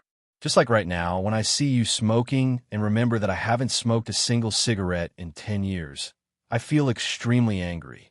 Chief Editor Bob smiled, but he did not give up the rare opportunity to ask a question from an excellent news follower who had turned into an admirer. He asked curiously, "What is the most profound memory of your life? Is it the moment when you drove an M37 and killed the Emperor of the Empire?" Of course not. Lipifu narrowed his eyes and looked at the smoke floating in the air. He said, "That was just a battle, no different in essence from the countless battles I have participated in my life." The old man slowly lowered his head and looked at the two people who were constantly taking notes. His white eyebrows suddenly raised, and he said hoarsely, "The most profound memory of my life was in the Empire. When I held the baby in front of me, the wind just happened to disperse the smoke, and the sun came in and shone directly on the little girl's face. She was beautiful and weak, like a flower that had just opened its petals." Then what was the happiest moment? Bob looked at the old man curiously and continued to ask, "Was it the final victory of the Second World War, or the day you took off the marshal's uniform and officially retired? The Federation's marshal is a job that can't be happy at all." The old man rubbed his loose cheeks and said with deep regret, "I thought I would be happy when I retired, but in the end, I can't be happy. I just said that the medical team won't let you smoke, the security team won't let you mow the lawn, and the publicity team won't let you go to the casino. A retired marshal is still a marshal. It's not natural. Maybe in the future, I will be free forever." A self-deprecating smile appeared on the old face as the god of war Lipifu said in a low voice. It was like he was talking to himself, but it was also like some kind of hypnotic spell. Gradually, his eyes closed. The alarm sounded, and the glass wall on the side suddenly closed. The medical experts with serious expressions held the physiological data screen and rushed over high speed. The senior military generals who reacted slower widened their eyes. The director of the Army General Hospital, who reacted the fastest, rushed to the bedside with a face full of horror. He subconsciously reached out his hand to touch the old man's neck. At this moment, the old and tired eyes suddenly opened. After a flash of light, it was full of calmness and faint mockery. The people who rushed into the ward were instantly stunned. The director of the Army General Hospital nervously scratched his head, looked at the normal lines on the surveillance equipment, and laughed foolishly. "Did you see that? Although I, the marshal, am about to die, I am still under their control." Lipifu looked at the two dumbfounded reporters and said with a smile, "They're the best at using all kinds of lies to deceive me. They clearly said that it was a one-way surveillance and that they were looking at me. But in the end, they have been watching me the entire time, and they have to pretend that they are not looking at me. It's really hard." Bob and Wood looked at each other, patted their chests, and stiffly sat back in their chairs. They felt that their mouths were dry, so they quickly took 2 big gulps of water. "Sir, if we don't do a comprehensive surveillance, how do we know if you are asleep or—" The director of the Army General Hospital was the medical officer of the 1st Battalion of the 2nd Regiment of the 17th Division on the battlefield. He naturally saw that Lipifu was different from the others, so he shrugged and replied. His tone was not very nervous. "Bullshit," Lipifu sternly scolded, then turned his head to look at Bob. He raised his right hand, separated his index finger and middle finger, coughed twice, and pretended to be calm, and said, "Give me a cigarette." The rest of the medical staff returned to their positions. When Chief Editor Bob heard this request, he was stunned. He naturally looked at the big boss of the medical field of the Federation for help. The director looked at the calm face of the old man on the bed, mixed with a trace of pleading. He didn't know why, but he felt like his heart was being cut by a sharp knife. He didn't dare to look at him again. He swallowed his sigh, forced a smile, and walked out of the ward with half of his body. Wood quickly stood up and walked to the bedside as quickly as possible without making any noise. He took out a cigarette and carefully put it between the dry lips of the old man. Then he held a metal windproof lighter with both hands and lit it with a snap. Wood didn't know whether it was because he was so close to the old man or because of some other reason, but he was very nervous when he lit the cigarette. His fingers, wrist, and even his whole body were slightly trembling. Lepifus seriously took a puff of the cigarette. He frowned for a moment, as if he was trying to distinguish the difference between this puff of smoke and the smoke on the battlefield 10 years ago. In the end, the old man gave up and said with a smile, "Thank you." Then a light flashed in the old man's eyes. He said in a hoarse voice, "Cigarettes seem to really help humans think. I suddenly remember when I was happiest in my life." Bob listened carefully and took notes. It was in the Empire. That year, the transport ship was ambushed by the Empire's fleet. The 17th Division was forced to land on an Empire administrative planet. According to the intelligence, the two most powerful armored brigades of the Empire's royal family were stationed on the surface of the Northeast Star System. The guys who fought the yellow flag. I didn't know how many of my young men would die, so I was in a bad mood. But when I came in contact with them, I realized the 17th Division was really lucky. The old man on the bed narrowed his eyes. He was full of smiles, but he was also very sarcastic. There were no Imperial brigades on that planet. There were only 100,000 native troops stationed there. They were the famous 3rd Division of Lin who played in the mud in the Northeast Star System.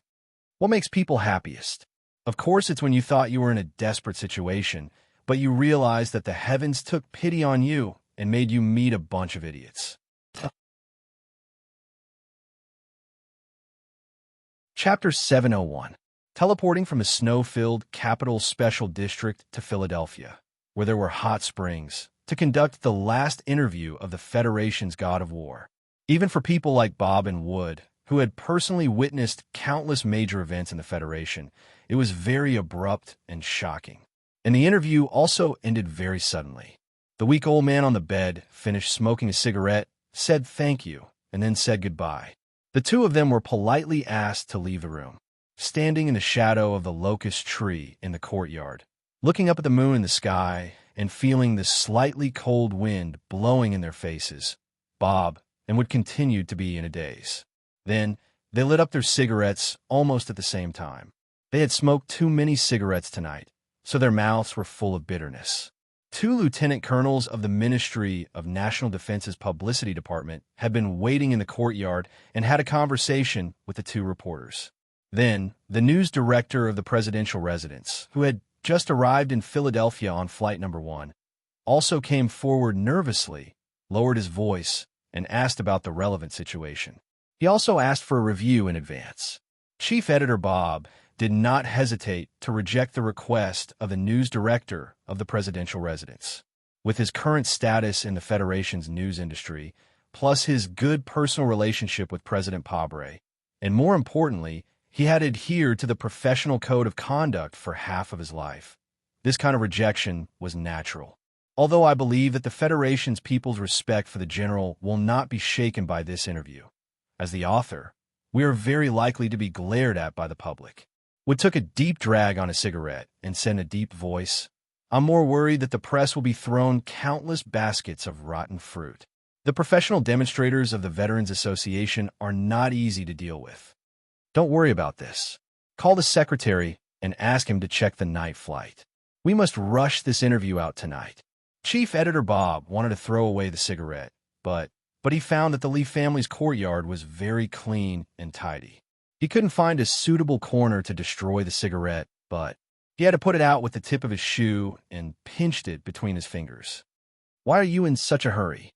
I think we should at least let the editorial board take a look," Wood asked in surprise. "It's too late." Bob took a deep breath. He looked at the full moon hanging above the locust tree and the crescent moon on the dark blue horizon in the distance, and said, "The marshal doesn't have much time left. He wants to see this interview. No one knows how many more days the old man can wait, so we have to publish it in the shortest amount of time possible." Wood was silent for a long time. He shrugged with a cigarette in his mouth and said sadly, "Once this interview is published, anyone with a bit of intelligence will be able to guess that something is going to happen, that the god of war is dying. I really don't know how the Federation will react. No matter what kind of reaction you have, it's not surprising." Bob subconsciously pinched the shriveled carbon filter and said emotionally, "The Federation only has one army god. In addition to the president's official residence, the senior military officials, and Mrs. Macho, who knew the inside story, probably the elders of the major families also vaguely guessed that something big was happening in Philadelphia. But before any authoritative information was released, no one dared to talk about it, because the identity of the old man on the hospital bed was too special. Therefore, the big shots in the capital's special administrative region did not receive any news. Their attention was still focused on the war on the front line, the Westwood's lawsuit, and the news about Colonel Sulu that had just exploded. The majestic Parliament Hill stood silently amidst the cold wind and snow. It was as warm as spring inside the majestic building, protected by dozens of gigantic circular stone pillars. It was blazing hot because of the heated debate and even insults. In the vote, just now, the government proposed an additional military budget proposal. Under extremely difficult circumstances, with the temporary defection of several members from the S2 industrial sector, it passed at a very low altitude. The difference in votes between the two sides was actually only 7 votes. Everyone in Parliament Hill understood why the budget proposal that had been in the news for half a month was so difficult to pass when the federal forces were winning. President Pabre's popularity was rising, and the public support was constantly climbing. It was because there were many forces in the Federation's political circle. Because of the news about Colonel Sulu, they smelled something strange and began to consciously or unconsciously stand on the opposite side of the president's official residence in an attempt to gain some kind of political benefit. This is a conspiracy, a dirty conspiracy. This is a complete political conspiracy. Inside the magnificent Parliament Hill, the seats of the members were arranged in layers at a very high angle. It looked extremely oppressive. The semi-elliptical design of the seats made the densely packed seats of the members give off a sense of holiness like a space opera. In contrast, the 3-story rostrum in the middle looked a little humble. At this time, a female member of the Parliament, who was about 50 years old and wearing a light pink suit, was standing in front of the microphone on the rostrum. Waving her arms excitedly, she launched the most serious accusation to her colleagues in the hall. Behind her, Mr. Zion, the deputy chairman of the management committee of the Federation, and Mr. Byron, the statutory chairman and the vice president of the Federation, were calmly looking at her short hair that kept shaking. Evo's constituency was in Donglan. Just like President Pabre's background, she was the daughter of a miner. She had always been known as a radical and representative of the interests of the people at the bottom of the Parliament. She coldly stared at the members of the Parliament and said, "Mr. President secretly authorized Colonel Sulu to investigate the attack on the Antique Bell. In less than a month, the Federation Bureau of Investigation accused Colonel Sulu of being a wanted criminal. Doesn't anyone feel that this is very strange? Wanted criminal? Why doesn't the Bureau of Proclamation have any data to prove it?" Evo slammed the table heavily, pointed at the people, and said loudly, "Just based on those witnesses that you found from God knows where, you want to accuse a hero of the Federation as a criminal. What a ridiculous accusation. No one asked for the truth of the attack on the Antique Bell. Instead, you just poured dirty water on Colonel Sulu, who risked his life for the Federation. Or was Colonel Lake, who was involved in this case, sent to after he was arrested? Why didn't I get any response from the Ministry of Defense when I sent a letter?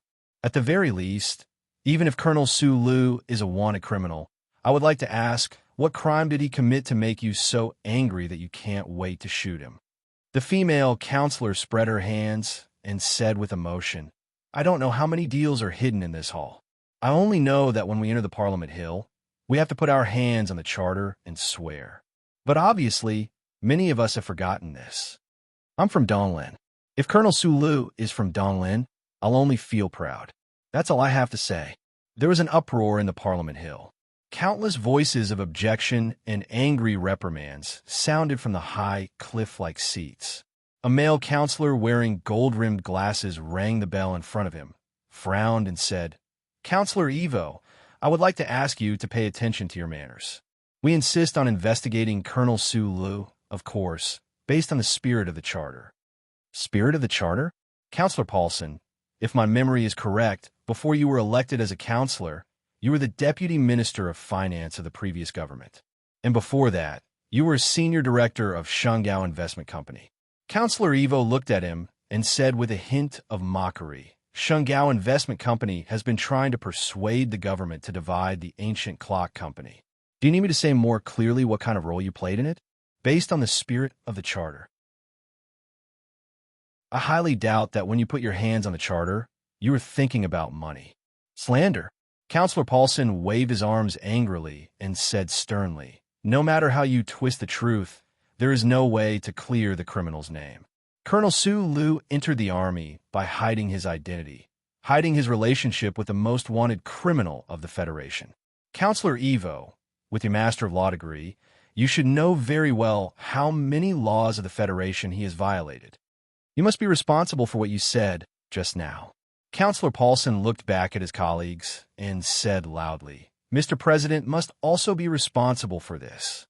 Why did he allow Sulu to be bailed out? Does he not know how much of a threat this person poses to the safety of the Federation?" He stared at the audience coldly and said, "Sulu is the student of the most notorious traitor in the history of the Federation. Who can explain his real purpose of entering the capital ring incognito? Who can guarantee to the entire Federation that there is no conspiracy or ambition behind his actions? The student of a traitor is a traitor?"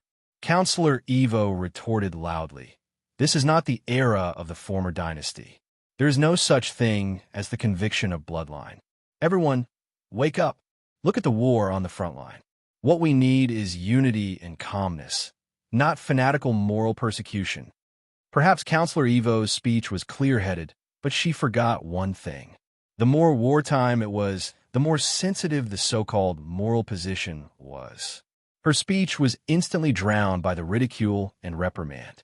The entire hall of the Parliament kept echoing with the words such as treason, conspiracy, trial, and so on. At this time, many counselors suddenly noticed some changes in the corner of the hall.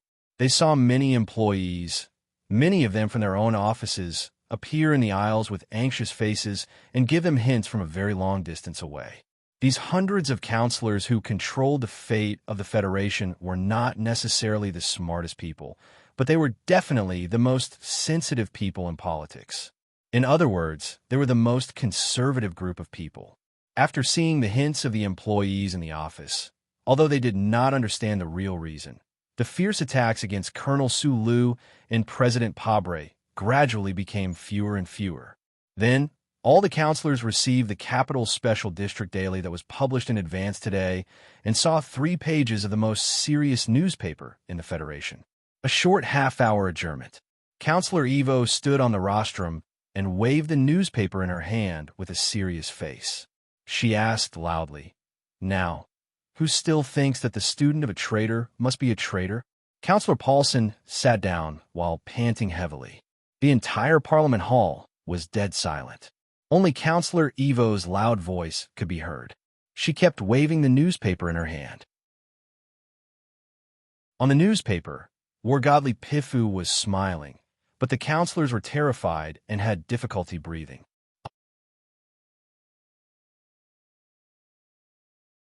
Chapter 702.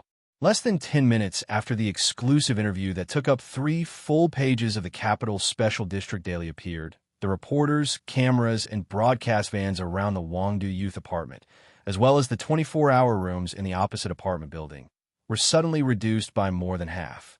The reporters who were slow to realize what had happened immediately began to race to Philadelphia. That day, the flights from the Capital Special District to Philadelphia were all full, but there were still many people who did not get the precious tickets. Unfortunately, Philadelphia was not Wangdu, and a seriously ill military god was not the young Colonel Sulu. Before the planes of several famous TV stations could enter the airspace of Philadelphia, they were ordered by the military to land at an unknown small airport 3,000 kilometers away. The reporters who had arrived at Philadelphia were also driven to the Old City by the armed special forces of the 1st Military Region, and all the long-distance high-definition video recording equipment were confiscated. This was a serious violation of the freedom of the press and human rights. But at this time, no TV station or newspaper dared to raise any angry protests against the Federation government. In the past, they could scold the president, the parliament, and all the officials in the world, but now, in the face of the scene before the death of Superstar, if anyone dared to open their mouth to question anything, they would be trampled into pieces of garbage by the angry people the next day. The outside of the youth apartment was no longer as noisy and annoying as it was 2 days ago. Sulu silently looked at the electronic news on the light screen. He stood up and thought for a moment while holding his forehead. Then, he put on his military uniform and quietly climbed out of the back window. With the help of the Federal Central Computer, he easily avoided the prying eyes of the reporters and arrived at the military airport in the western suburbs before evening, boarding the special military plane that had been prepared by the Ministry of Defense. At 7:14 p.m., Sulu arrived in Philadelphia and went to the courtyard by the lake. Walking into the room overflowing with the smell of medicine and the electronic sound of sophisticated medical equipment, he quietly sat on the bed covered with white clouds and gently held the thin but still strong hand of the old man in the clouds. No one knew what Lee Piffus said to him. People only knew that Sulu did not stay in Philadelphia for long, and once again returned to the Capital Special District. The dark green military vehicle drove directly into the West Mountain compound after him. It was already early in the morning. Deep in the courtyard of Shishan Mountain, Minister Zhou's house was shrouded in the light morning light. The remaining snow mixed with the withered leaves in front of the house, densely packed like the wrinkles of the earth. Mr. President was also in Philadelphia last night. I met with him before I left. In a study on the 2nd floor, Sulu held the scalding orange tea that Zhou had just brought in with both hands. His thick eyebrows were furrowed tightly as he said softly, "Mr. President told me some things." He mentioned his sick daughter. He said, "Everyone has someone or something they care about, so at certain moments, they always need to make certain compromises and concessions. And these compromises and concessions often require more wisdom and courage than making great strides forward." He recalled for a moment and confirmed that he had not made a single mistake when he repeated the president's words. Director Zhou Yingxing sat on the sofa opposite him, deep in thought. After the big shots in the Capital Special District learned about the physical condition of Army Godly Pifu, they all went to Philadelphia to visit him. Regardless of whether these people could see the old man on the sickbed in the end, they had to go to show their attitude. But as the Minister of National Defense, he unexpectedly stayed. On one hand, it was because the war on the front line of the empire was still going on. On the other hand, it was also because of the way this scholarly general handled things. "How was the general's body?" Zhou Yingxing asked. "His condition is very bad. The organ failure is very serious." Sulu put down the orange tea, rubbed his hair, and said after a pause, "It is purely a problem of age and old illness. The Army General Hospital is extremely pessimistic. They think that the old man may leave at any time." Minister Zhou was silent for a moment and said, "I have been in the logistics base. Seriously speaking, I have not done anything under the direct command of the old man. But every soldier in the Federation will think that they are just an ordinary soldier under the command of the general. When I heard this news, I was in a very bad mood." Sulu rubbed his left hand from his forehead to the back of his head and said a few dirty words in annoyance. "The content of the general's interview has caused a great shock in the society." Minister Zhou looked at him quietly and said, "In fact, the relationship between the general and the traitor that is, your teacher, is not an absolute secret in the upper echelons of the military. After all, they have been fighting for many years. An old man like General Miles will more or less guess something. We originally thought that after the general passed away, no one would mention this matter again. Naturally, the Federation would not know about this matter in the future. Who would have thought that the general would arrange an interview himself and reveal this secret past? What does this mean? Zhou Yingxing took off his glasses and rubbed his forehead tiredly. He said emotionally, "Everyone has to admit that Marshal Li is the only leader in the history of the Federation who has no flaws. When he left this world, he should have been perfect, but he did not accept this perfection." He raised his head and looked at Su Lu quietly. "You should understand better than anyone why the general did this." "I understand. This is to protect me." Su Lu lowered his head and stared at the dust on his military boots. "The old man's body is very weak. We did not talk for too long last night, but I understand what he meant." Su Lu raised his head. His clean eyes were bloodshot with exhaustion and calmness after enlightenment. He said, "The old man knows that I have a flaw in my character. If I let things go on like this, I will be impulsive. The old man does not want me to become a scavenger. That kind of character can only destroy, not build. It is of no real benefit to the Federation and the people. I am very gratified that you can understand the General's painstaking efforts. I believe that Mr. President also means the same." Zhou Yingxing slowly loosened his fingers from rubbing his forehead. He looked at him and said calmly, "Light and darkness are twins. No one can overturn this. Even if you suddenly kill people today and use your life as the price to sweep away the darkness before you, what about in the future? If you die, who will clean up the new darkness in the Federation in the future?"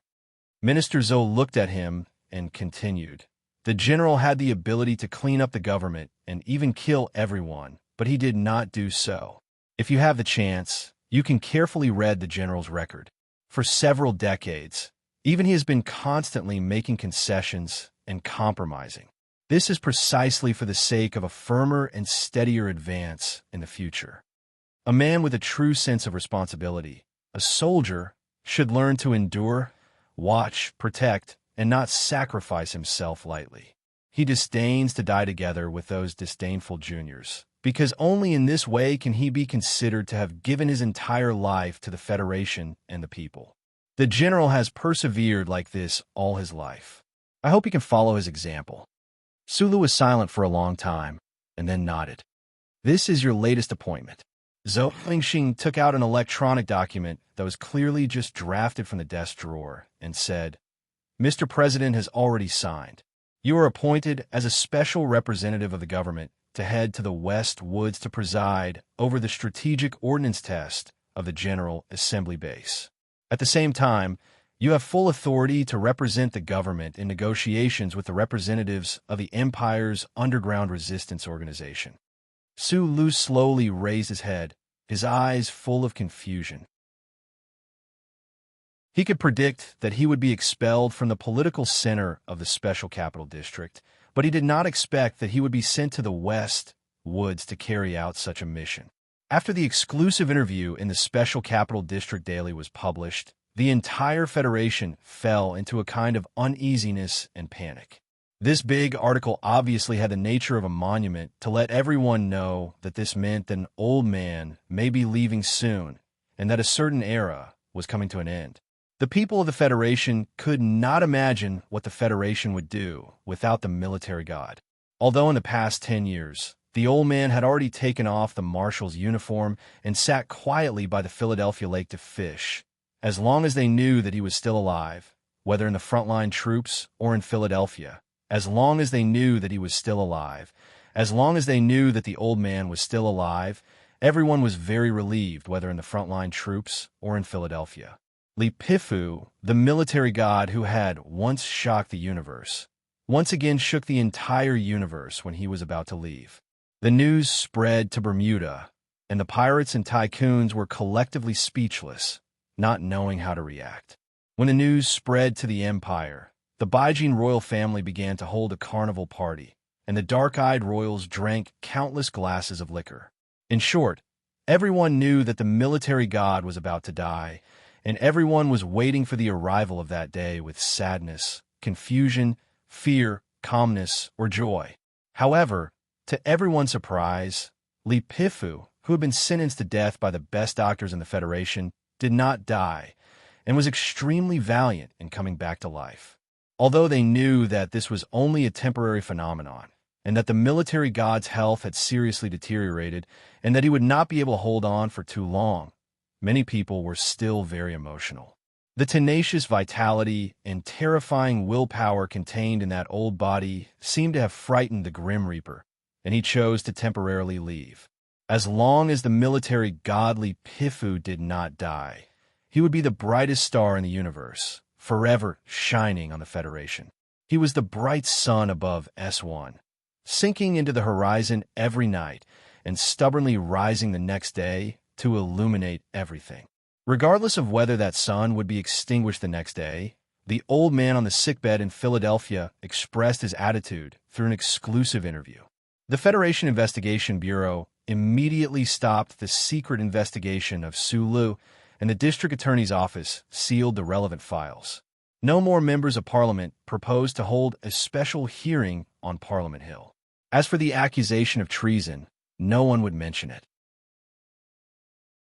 The people who had the potential to control and influence the political structure of the entire Federation, or rather, the entire Federation, were forced to make concessions to one person. They had to make concessions to the old man who was extremely weak, already on the verge of death, and could not even speak.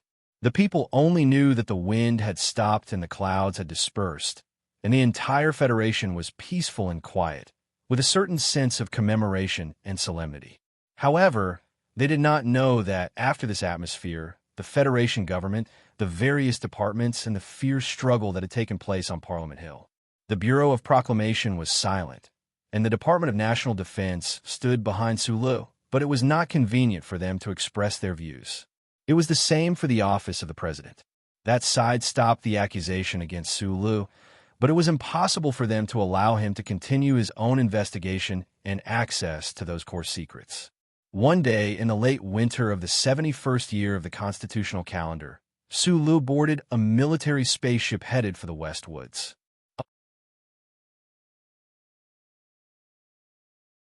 Chapter 703. At the western suburbs military airport, a large snow remover spewed out foam-like chemicals. The tarmac that was covered in snow looked like an incredibly large laundry tub. The light warship that was preparing to head to Ceylon looked as comical and laughable as a piece of old-fashioned soap. Sulu stood below the warship and raised the collar of his military jacket to block the cold wind. Although the bone-piercing cold wind had no effect on his strong body, he didn't know why, but he always felt a chill from the inside out. It was because he knew very well that once he left, there would be no possibility of meeting the old man again. The next time he received news would probably be the day the old man passed away. In a sense, going to Ceylon today was to say goodbye to the old man forever. Because it involved the insider trading between the government and the judiciary, Sulu chose to leave quietly. There were no reporters or officials at the western suburbs military airport, only friends who specially came here. The Westwoods looks far away, but the warship will only need 10 days to reach it at full speed. Zoyu looked at him calmly and said, "It's good to go there to avoid the storm. Just treat it as a vacation." Nan Xiangmei stood beside Zoyu and looked at him with a smile. She didn't say anything. The troops that are on vacation will be back soon, including Du Xiaoqing's Iron 7th Division and your division. Li Xiaotong lit a cigarette for Sulu and said in a low voice, "Thank God you are willing to leave. If you really continue to investigate, it will definitely be a repeat of the Macklin incident. As your investor, I am really worried that I will lose everything." Sulu smiled, thinking that his comrades in the 17th Division would be back soon, but he couldn't see them. He felt a little depressed. The so-called vacation was fake. Vice President Byron and the military radicals, as well as those family members who only cared about profits, just didn't want him to investigate the ancient bell again. In a sense, they seemed to have won a temporary victory. A vacation is a vacation. Don't think about anything else. Zhou raised her finger and stared at him coldly. You've been hiding it from us for so many years. Now we know that you're really a stinky rock from Donglan. But at least for now, you have to put away your temper. Understood, Su Lu replied calmly. Then, he bowed and gently hugged Zhou Yu and Nan Xiangmei before shaking Li Xiaodong's hand tightly. Tai Ziyuan was preparing for next year's election, so he didn't come. However, when he looked around, he didn't see Shi Qinghai, his heart that had just started to feel a little uneasy. He turned around and held Zhong Huiyin's soft little hand. The two of them walked up the gangway. Zhong Huiyin, who had been standing quietly beside him without saying a word, suddenly asked curiously, "You're going home just like that? How is that possible?" Su Lu held her hand and suddenly found that the little girl seemed to have grown taller in just a few days. She was gradually developing into a delicate and pretty girl. He smiled and said, "It's never too late for a gentleman to take revenge. Brother, after you killed your way into the Empire, the Federation thought you were dead and made a documentary. In it, your subordinates said, you once said that you're used to taking revenge for small people from morning to night?" Zhongwen opened her big innocent eyes and looked at him seriously and asked. Su Lu smiled and rubbed her soft black short hair. He didn't say anything. Zhong Huiyin smiled happily, leaned on his arm, and gently swayed her body. In the rumbling of the battleship, Su Lu took the little girl and started the journey back to the West Woods. Through the surveillance light screen, he looked at the capital special district that was filled with white people. Thinking of the politicians in the buildings, he narrowed his eyes. Next year would be the election. He looked forward to President Pabre's successful re-election. General Li Jiedu's position as the chairman of the Federation's Joint Chiefs of Staff would be firmer. Together with Minister Zhou, they would suppress the radicals in the military and have an overall strategic advantage. At that time, he would return and use polite and reasonable or simple and violent methods to get the price and interest that they deserved from those people. The new year of the 72nd year of the constitutional calendar passed by quietly. The thing that worried everyone didn't happen. The Federation, which had obtained victory, glory, and actual resources in the war, was full of songs and dances. The frontline troops started the first phase of rotation. The 8 ground troops that had taken on the harsh mission of entering the Empire's territory returned to the capital ring on warships. After a short rest at the Old Moon Base, the 7th Mechanic Division of the 3rd Military Region and the 17th Armor Division of the 1st Military Region landed on the surface amidst the cheers of the people. The Iron 7th Division didn't return to the original base of S3.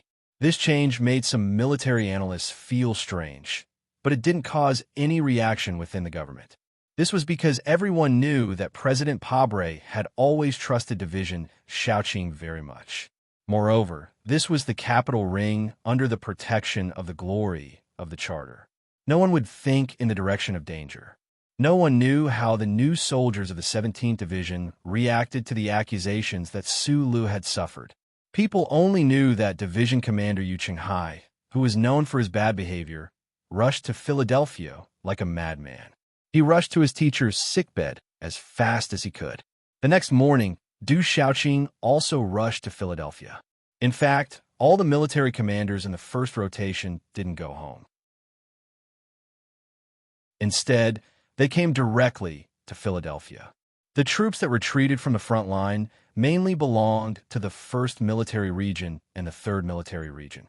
The second wave of troops that set off 2 months earlier naturally came from the 2nd Military Region and the 4th Military Region. No one knew whether it was because they were wary of the anti-government forces in Green Dragon Mountain or some other reason, but most of the ground troops that were transferred to the front line were from the West Woods, including the special forces from Green Dragon Mountain. Anyone with a discerning eye could see that this was the Federation's way of disrupting the military structure of the West Woods military region and completely controlling the military power. However, now that the Zhong family in the West Woods was divided, there was no way to form a unified and strong voice to stop this trend. There were no more tigers in the West Woods. Under such circumstances, Colonel Su Lu, who was caught in the chaos, held the hand of the little princess of the Zhong family and returned to Sunset State in the West Woods.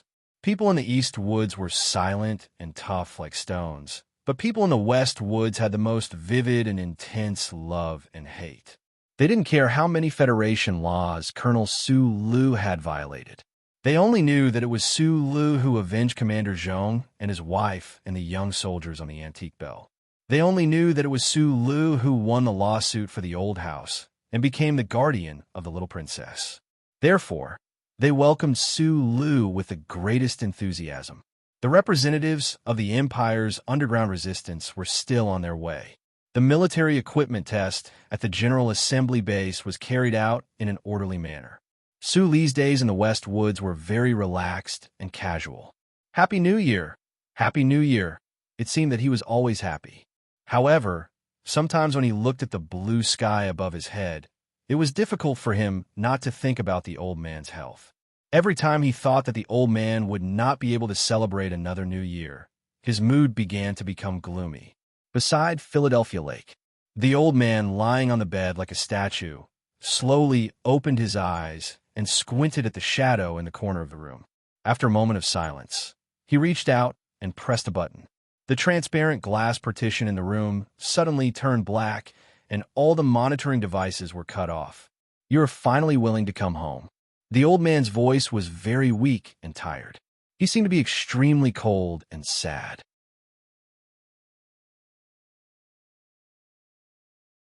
Chapter 704. The night outside the courtyard was dark, and the light in the room was dim. The electronic sound of medical equipment beeped like an old-fashioned clock, urging people to leave or return. There was no movement in the shadows in the corner of the room. Only the thick, dark green curtains swayed gently in the wind of the internal circulation ventilation system. No cat walked by, but it seemed like a cat did.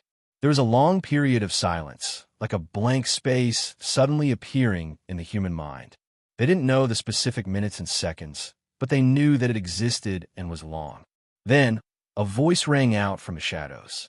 "No, this is not my home. You forgot. Our home is behind a mountain 4 kilometers away from the body cultivation center. There are no neon lights, no such big private lake, and no hundreds of stupid soldiers as bodyguards. This is only your home, the tomb of the living dead built for you by the Federation, the Cold Palace." Feng Yu's voice was as hoarse and indifferent as it had been many years ago. There was a sense of mockery and frivolity that was difficult to imitate.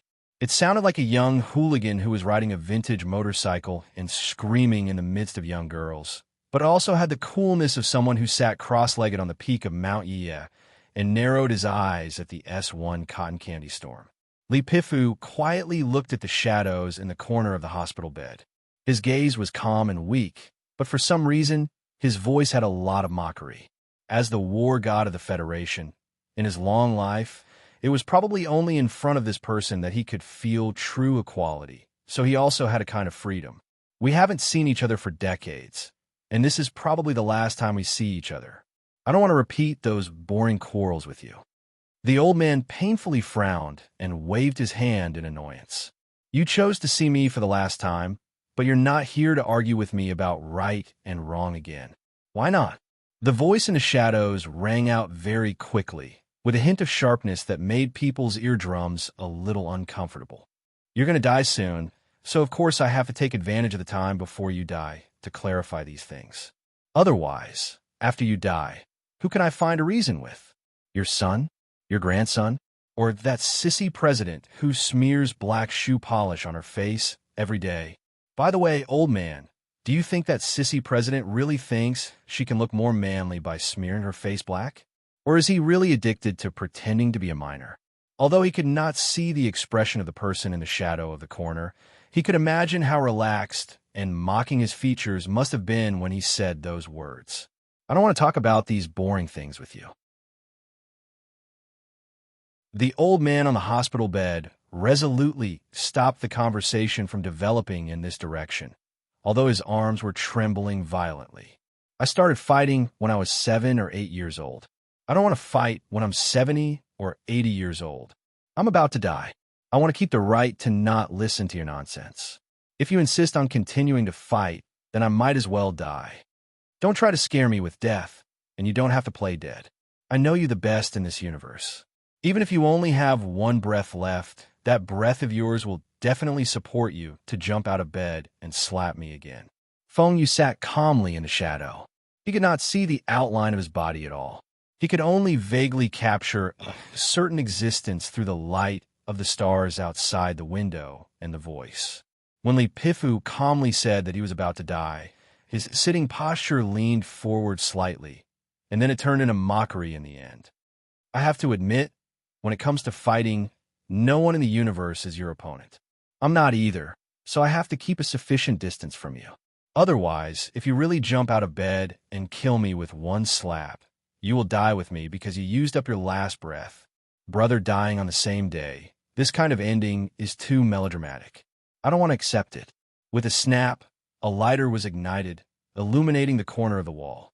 The dark green curtains seemed to have become bullets bound by blue flames under the warm light of the fire.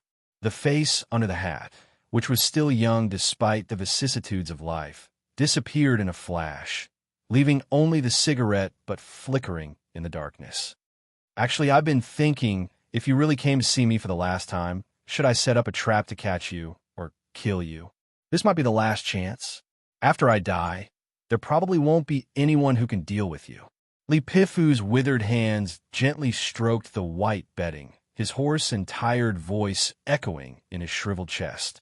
After pausing for a moment, he smiled with difficulty and continued in a low voice. But I didn't do that because, even if I had a plan, I couldn't be sure if the troops could catch or kill you. More importantly, I've done enough for the Federation in my life, and I should be qualified to live the life of an ordinary person in the last bit of time I have left. The old man looked at the motionless red light in the dark corner and said calmly, "With my last breath, I don't want to fight with you. I just want to talk to you. Old man, you're still so narcissistic. In fact, you've been alive for several decades, but you couldn't kill me. As for the universe after you die, it's actually much more interesting than you think.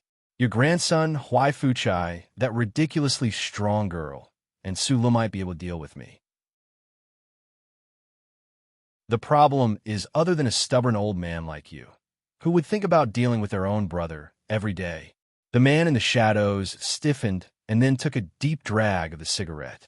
His voice was light and mocking, filling the room with the smoke. Then he bent the middle finger of his right hand, pinched the lower end of the filter of the cigarette with his thumb, and flicked the burning cigarette toward Li Bofu, who was lying on the hospital bed, just like the missile that flew through the air at high speed on that imperial planet. The whole universe thought that the dying old man on the sickbed was on his last breath and couldn't move. The cigarette should fall directly on his face and splash out humiliating sparks. But the reality was not so. The weak and exhausted old man on his last breath raised his right arm with difficulty, separated two fingers, and pinched the cigarette with incomparable accuracy. Then he brought it to his lips and took a puff. His old face, full of scars and loose skin, showed an expression of extreme enjoyment. Their cooperation was very skillful. Probably several decades ago, at the beginning of the 37th constitutional era, or even in the last few years of the last constitutional era, the two brothers greedily shared the cigarettes of their elders behind Mount Feiqing. As for the younger generation, I have to admit that you're better than me in terms of education. I'm not good at teaching people. I only know how to use facts to lead people. So in the process of teaching Li Feng, I only used bloody psychological means and unhealthy medical means to stimulate the development of his meridians. A few years ago, when I first saw Sulu, this little guy, I found that you've already led him to a farther place. Like I said, you don't need to be modest about things like fighting, because it will appear very hypocritical. This situation can only prove that your luck is too bad. The man in the shadow lit another cigarette, still only showing his face in a glimpse. He said, "Blood inheritance has never been a stable thing. It's normal for the Li family generation to get worse and worse. When I was young, my teacher said that some people are born to practice these things. Sulu is like that, and so is that girl in the empire who looks like a man." He stared at his elder brother on the bed from the shadow. After a long silence, he suddenly said, "In fact, the 10 postures I taught Sulu in addition to stimulating Jinchi, were mainly to restrain the Feiqing cultivation school, which is to deal with you and your filial son and grandson. Li Pifu's old and weak face did not show the slightest surprise. He said in a hoarse and mocking voice, "A few years ago, when I first learned of your existence, I knew that you were scheming again. George Carlin, Professor Jean, Mechanic Yu Feng. Feng Yu, you seem to have been scheming all your life. But the funny thing is, it seems that none of your schemes can be maintained until the day they succeed. You always abandon them halfway. Sulu seems to be the same. I like to play schemes." The voice in the shadow became sharp. He said mockingly, "You're an old guy who retired from the army for more than 10 years. You threw the martial uniform in the closet to mold. You're so carefree and indifferent to fame and fortune. But you definitely won't forget to let your conservative son control the army before you die, to wait for my stupid student Su Lu to gradually grow up, and to throw Du Shaoqing to the front line of fight. You've already arranged everything." "Yes, this is my arrangement." Li Pifu gently pinched the cigarette and said calmly in a low voice, "What about you? What's your arrangement?" "There's no arrangement." Feng Yu waved the cigarette, but in the shadow, and said disdainfully, "Green Dragon Mountain? Student? These things are not fun. I've been wanting to play with them for a long time." Li Pifu shook his head with difficulty and said with emotion, "When I think of your life, even I can't help but feel shocked. To be honest, sometimes when I think that it's my younger brother who has caused so much trouble in the Federation, I actually feel a faint sense of pride that I can't say out loud. Although it's rare that you've surprised me, I still have to finish what I want to say." Feng Yu in the shadow looked at his elder brother on the bed and said indifferently, "I'm not a schemer. You're the biggest schemer in the universe. Are you going to continue arguing?" Li Pifu coughed twice in discomfort and stared angrily and gloomily at the dark corner. "Are you going to deny that you didn't have any schemes behind raising Sulu?" "Of course not," Feng Yu said. "He's just an obedient and cute little dog. He can watch the house and play for fun, so I took him home and raised him. As for discovering that he was an extremely talented little dog, that was something that happened later. Don't try to explain anything or hide anything." Li Pifu looked coldly at the dark corner and said, "Perhaps this proves that you also have some sort of guilty conscience." "Guilty conscience?" That man was enraged. Waving his arms in agitation, he said, "I taught him how to repair mecha, taught him how to make mecha, taught him how to use mecha, taught him how to fight, taught him how to kill cows, taught him how to eat cows, taught him how to enjoy life. What do I have to feel guilty about? Old man, if you really feel that there's a scheme behind this, with your personality, wouldn't you investigate?" "There's no need to investigate," Li Pifu said mockingly and disdainfully. "I also know there's a scheme." "There's no scheme." "There's a scheme." "No, there is." In the quiet room, in the middle of the night, intense and childish arguments sounded like children arguing. Li Pifu and Feng Yu were, without a doubt, the most incredible pair of brothers in the 37th century. No, it should be said that they were the most incredible pair of brothers in history. They stood arrogantly in the stars between the Federation and the Empire and influenced the world we lived in for decades.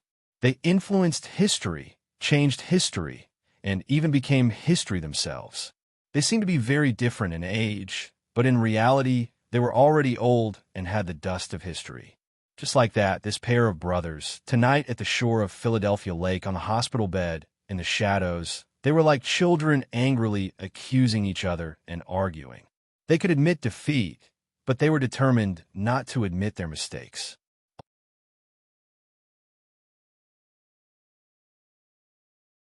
Chapter 705. What followed was silence. Then, Feng Yu questioned in a deep voice filled with grief and anger. "Do you see that? Only a conspiracy theorist like you would think that everything in the world is a conspiracy. Why do you look so mature since you were young? How can you not be mature when you have too many thoughts? I'm different. Everyone in the universe wants to destroy me, but I'm not worried at all. I don't feel that all the canine mammals in the universe have wronged me. Of course, I haven't wronged them either. This is just a development that didn't happen together. Is it related to a conspiracy? According to what you said, our birth must be a conspiracy too. Our parents had to give birth to me after giving birth to you. They must have had the evil idea of using the great me to balance the great you. Otherwise, this matter doesn't make much sense from a probability perspective. Lipifu, who was lying on the bed, was provoked by these sarcastic but still calm words. With a gloomy face, he gripped the soft quilt tightly and suddenly said, "You don't have to say anything more. If Su Lu is a gamble, I've already entered the game, and I will win in the end." After this somewhat obscure and unpredictable sentence came out, the room suddenly fell into a strange silence. The uncle in the shadows stared at his elder brother on the bed. One could vaguely see the bright eyes of an eagle shining in the darkness. After a long silence, he said with a slightly hoarse voice, "If you insist that this is a gamble or a conspiracy, why do you think you will win?" "Why?" Lipifu's sparse white hair scattered on the pillow. The old man quietly looked at the ceiling above his head. A trace of a smile appeared on his drooping lips. He said indifferently, "Because my eyes have seen a lot of things, such as what happened to you years ago." He slowly moved his body and looked at the darkness in the corner. He asked, "You are a member of the Federation. Why are you helping the Imperium?" "Because I like it." The voice in the darkness was somewhat mocking, somewhat emotional, and somewhat cold. "You know that I don't have any good feelings for this King Federation, especially after you stomped my teacher into a meat patty."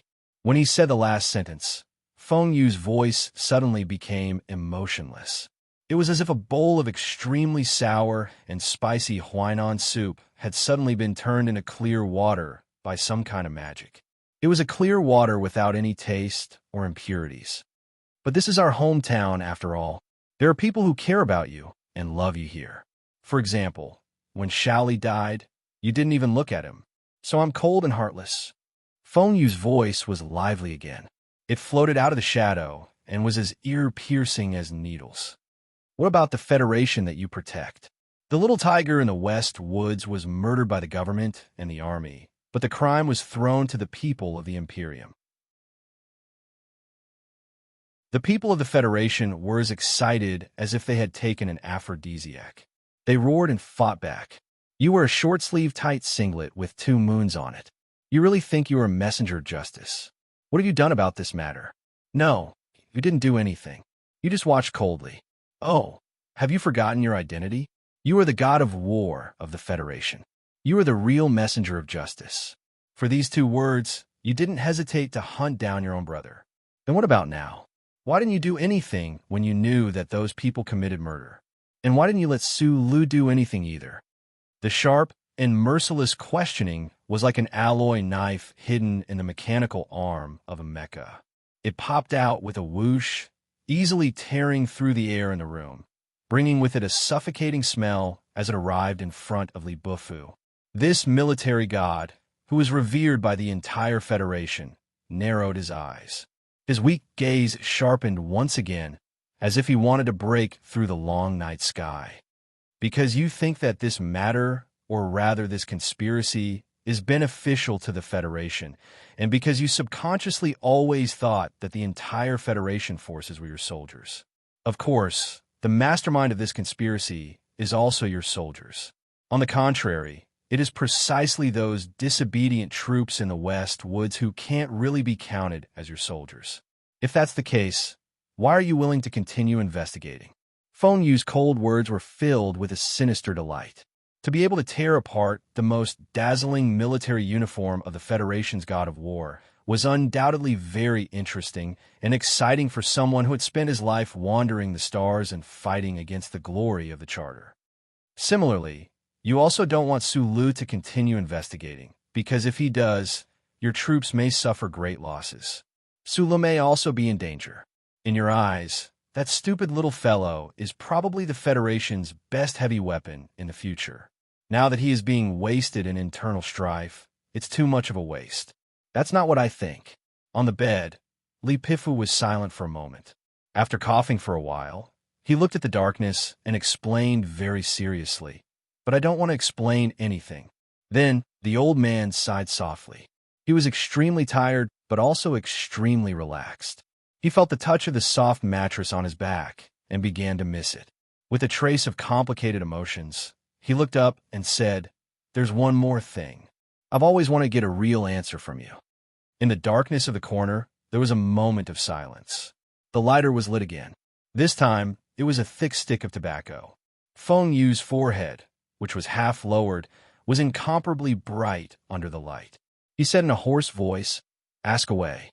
Why did you do that big explosion in the strategic material base?" Li Pifu turned his head and looked at the darkness. His brows were tightly furrowed. This question had troubled him for many years. All he wanted to do was to find out the reason. After all, the other party was his own younger brother. At that time, the purge in the Western Hemisphere was about to end. Although the battle in the Eastern Hemisphere was intense, the scope was limited. Otherwise, it would have been impossible to start transferring supplies in advance. Under those circumstances, who could have stopped you from taking Muzi away? Why did you detonate the material base? Moreover, you used a cluster of full-frequency electron beam explosives. You knew that the crystal mines that Macho had prepared for 10 years were all down there.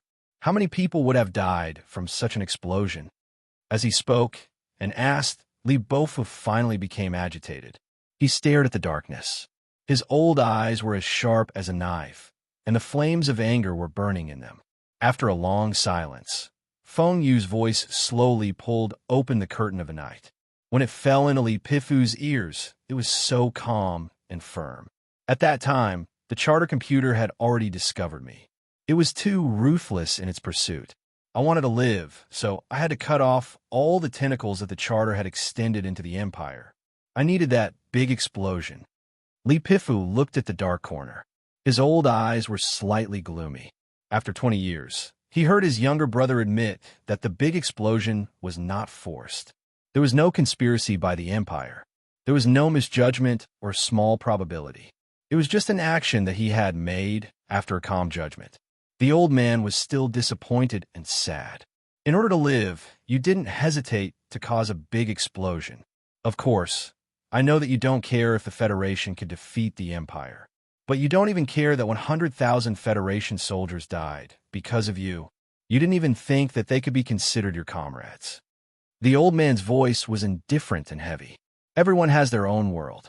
If I die, this world will be gone. My life is naturally more important than 100,000 people.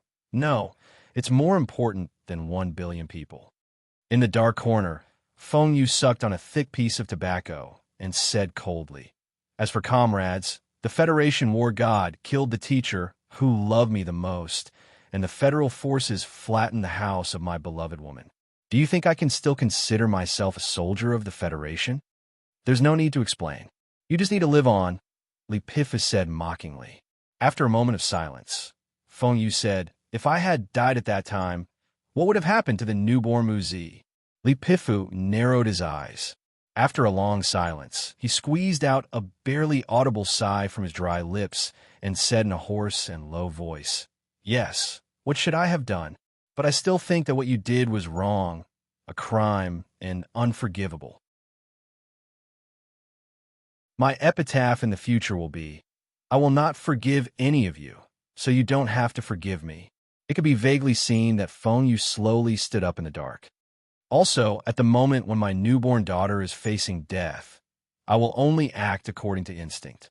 I won't think about what to do in pain like you. Old man, like I said, this is why you grow old so quickly. All right, it's getting late. I also have a question that has been in my heart for a long time that I want to ask you." Feng Yu slowly walked out from the shadows and then stood about 5 meters away from the large bed.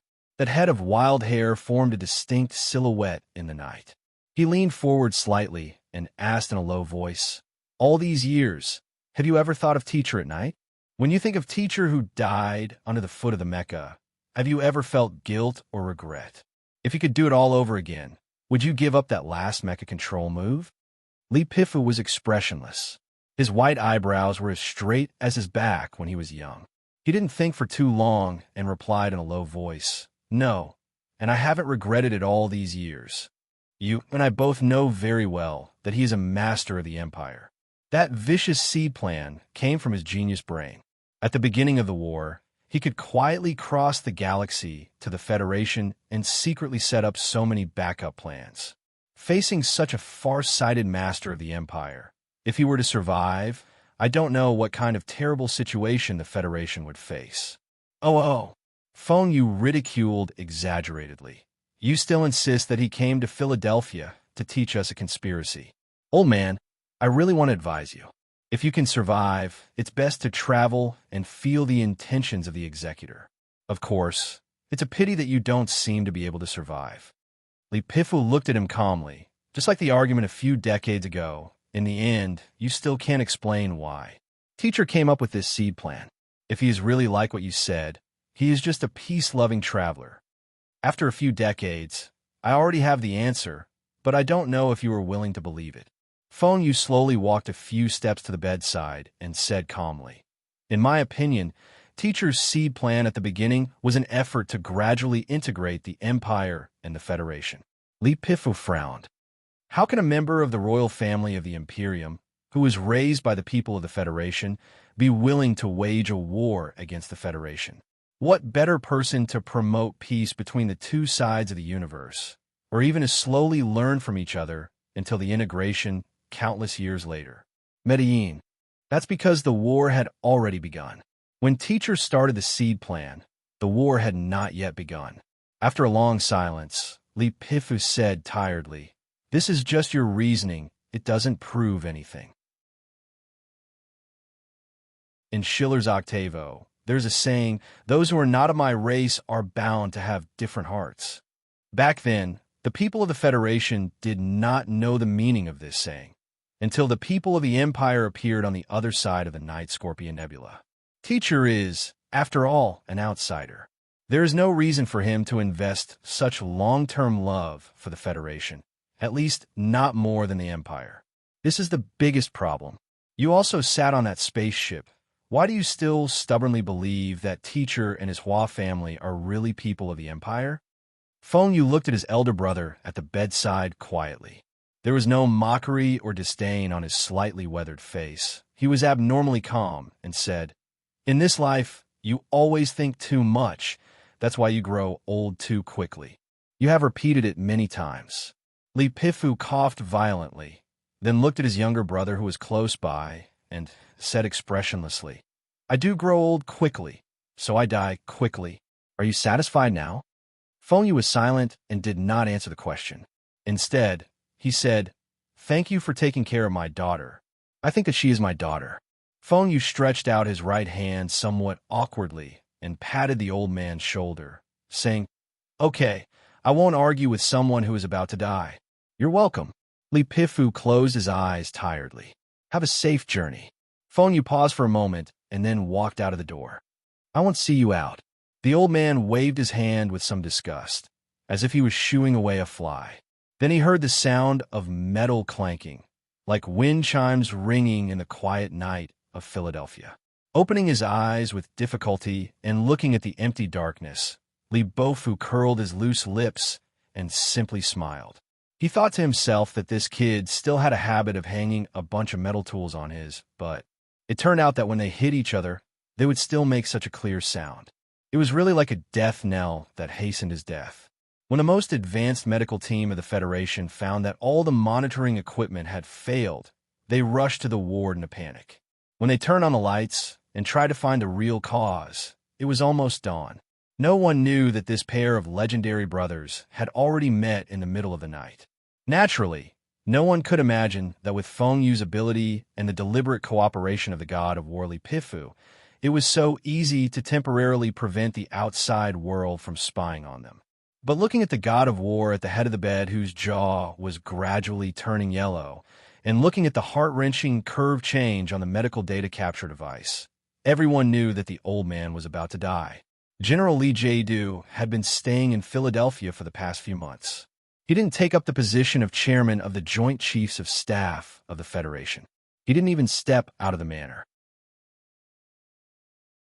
The first thing he did was to go to his father's bedside and tightly hold his father's old hand. Li Pifu opened his eyes with difficulty and looked at his son, who still had a calm expression. He released his last smile and held his son's hand tightly. The old man tightened his grip, and his breathing became more and more rapid. Then he let go and stopped.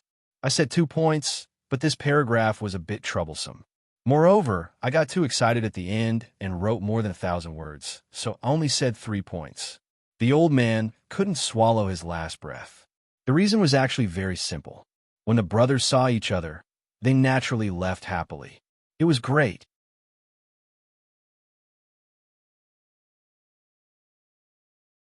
Chapter 706. In winter, the temperature in Philadelphia was never too low, especially at the foot of the mountain and by the lakeside. There was only a thin layer of snow on the rooftop. When the bright morning sun shone on the thin layer of snow, it made the snow look as if it was about to burn. The snow began to melt into tiny streams of water that trickled down the ancient eaves and dripped onto the wet ground.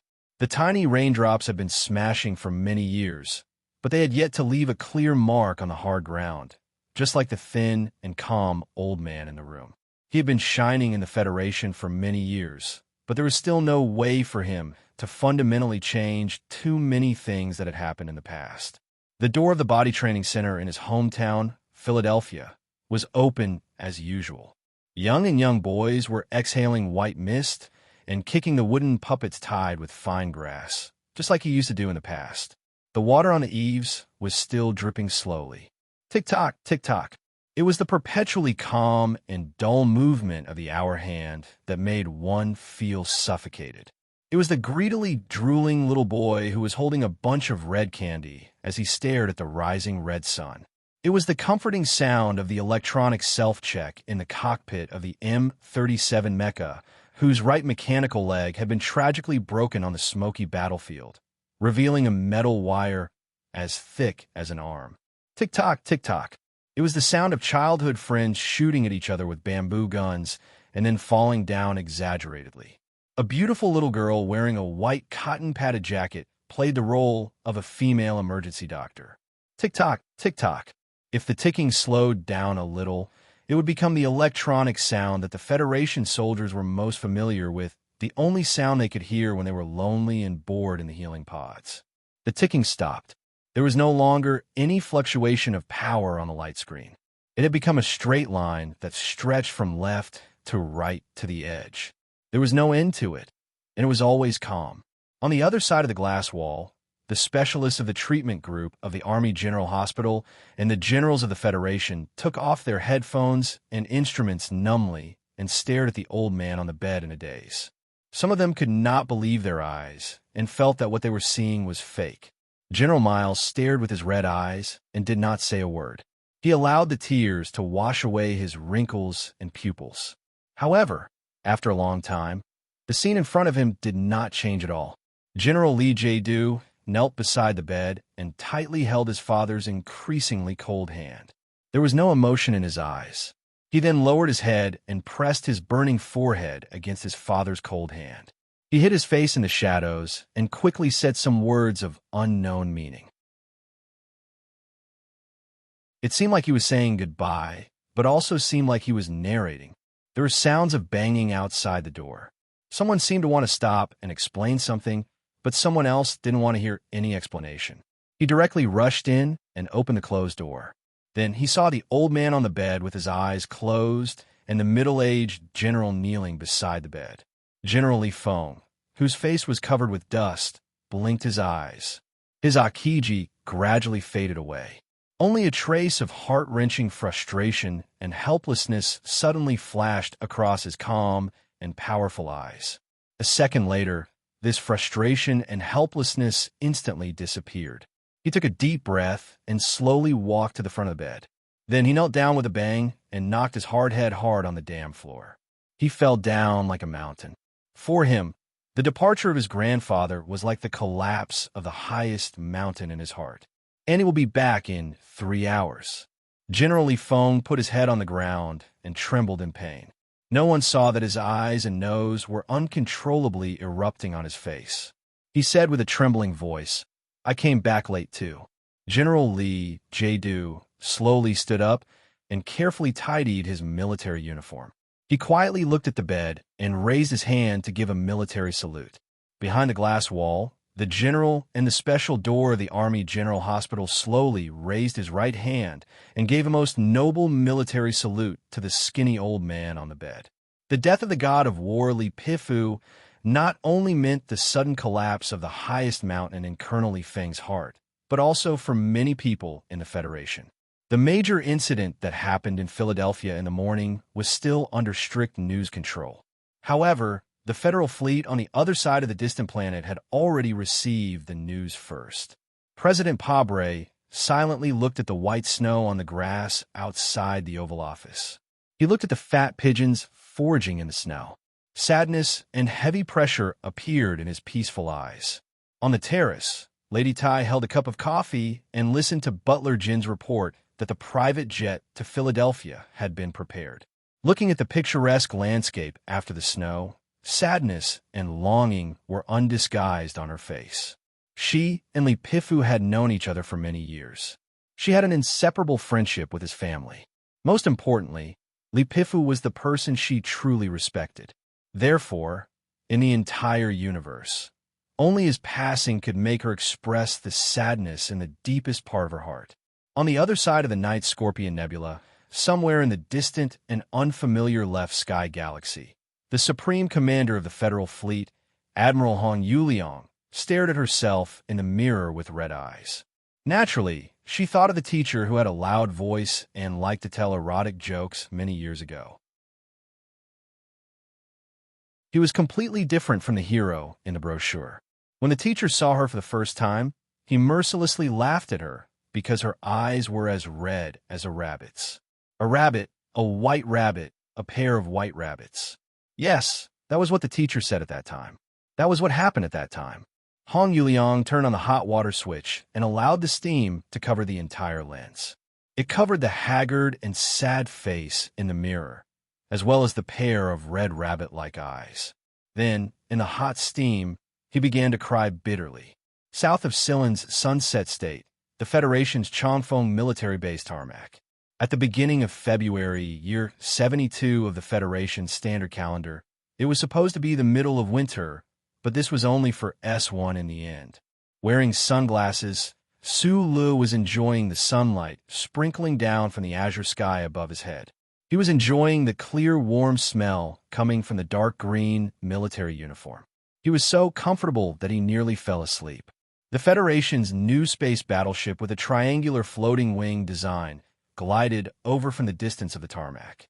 In the air that was somewhat distorted by the strong sunlight, the Federation's military flag could be faintly seen.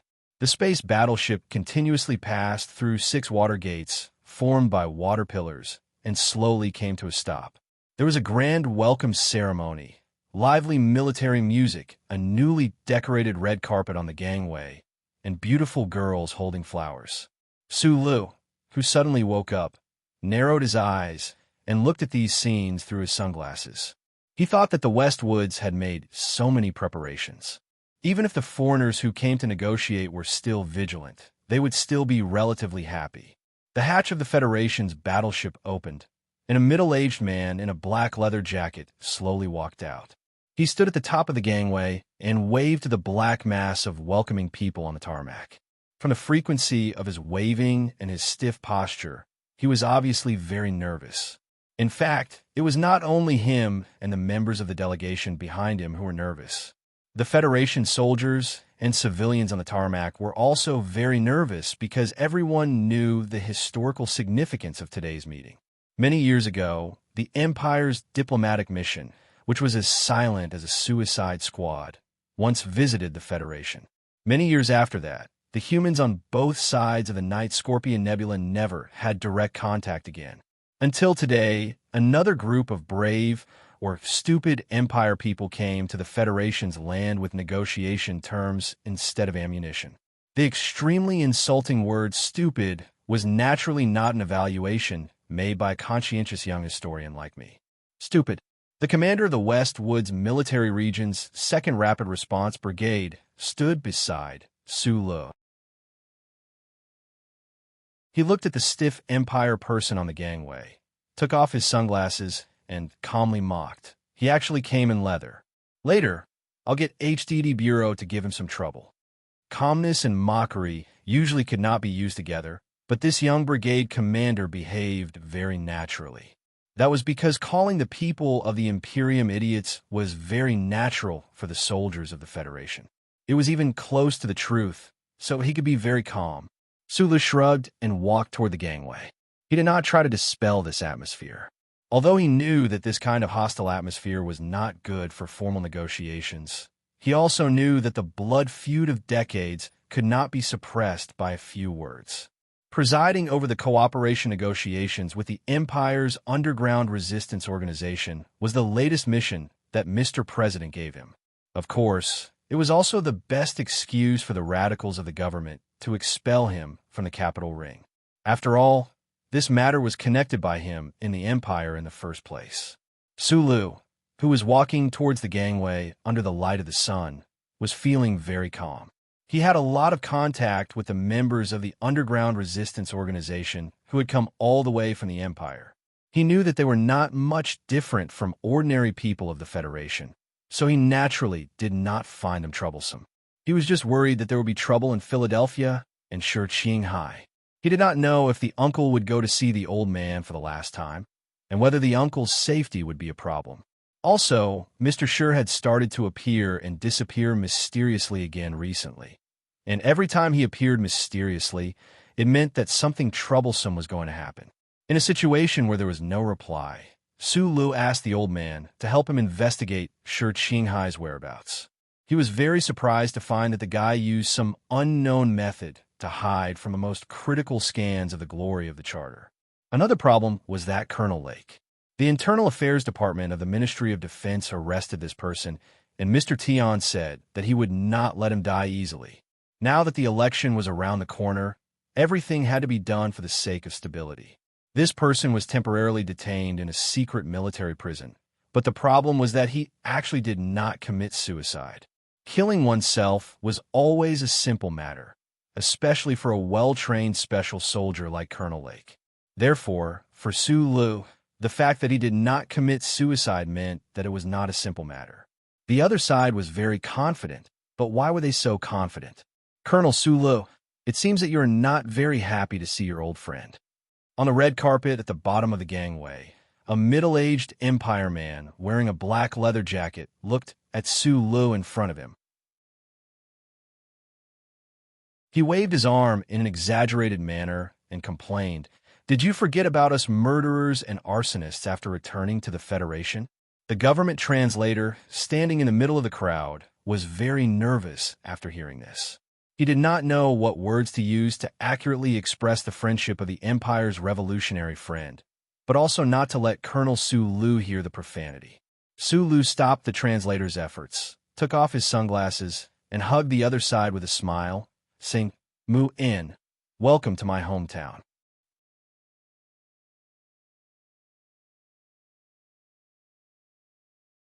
Chapter 707. Because in the eyes of all the people of the Federation, especially the men of the Federation, especially the male soldiers of the Federation, all the people of the Empire, especially the men of the Empire, especially the men of the Empire who had a certain fighting strength, were stupid or useless beasts full of rustic flavor. Because of the similar reasons described in reverse, it was easy to imagine that the welcome ceremony on the tarmac of the Changfeng military base was actually hiding too many swords and the most complicated greetings with dirty words under the surface of jubilation and warmth. Although the men of the Empire who walked off the battleship were said to be from some underground resistance organization and had been fighting with the Empire's royal army for hundreds of years, they were still from the Empire.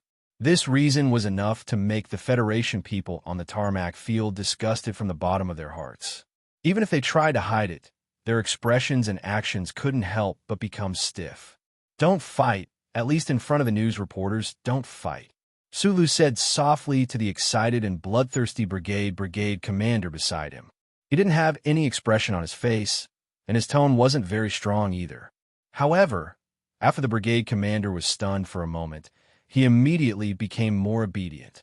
As the most loyal military officer of the Zhong family, he had to show absolute obedience to Sulu because he was the guardian of his little princess. "We are not here to fight. Mr. Muan, the leader of the Empire's underworld from the Tianjing planet, smiled as he took the flowers from the beautiful little girl. He wiped off the sweat on his forehead uncomfortably and said to Su Lu in a low voice, "Also, I am not used to this kind of situation. I didn't expect you to learn the Federation language so well." Su Lu shrugged and said, "Since your organization chose you to be the negotiation representative, you have to learn to endure the necessary procedures, such as the welcome ceremony. My Federation language isn't as good as your Empire language. Speaking of which, I always thought that your aristocratic accent was too proper, like the nobles in the palace." Muin laughed and put his arm around Su Li's shoulder without any hesitation. He walked towards the red carpet and waved his arm in front of the reporter's passionate flashes. "I'm only good at running smuggling routes and casinos. The organization asked me to be the negotiator because I'm already registered in the Royal Intelligence Department, so I'm not afraid of being exposed. In addition, in order to show her sincerity, I originally planned to invite Comrade Chi Dabing over, but I was worried that the two of you would fight again. Did Chi Dabing take over? The temporary representative meeting will be held in 3 months. Right now, he is learning and familiarizing himself with the work. Why would I wave my fist at the future leader of the underground resistance?" Sulu said without much sincerity. Then he looked at Muin's neck and said in a low voice, "If it's very hot, do you need to hold me so tightly?" Mr. Muin didn't seem to hear Su Li's words at all.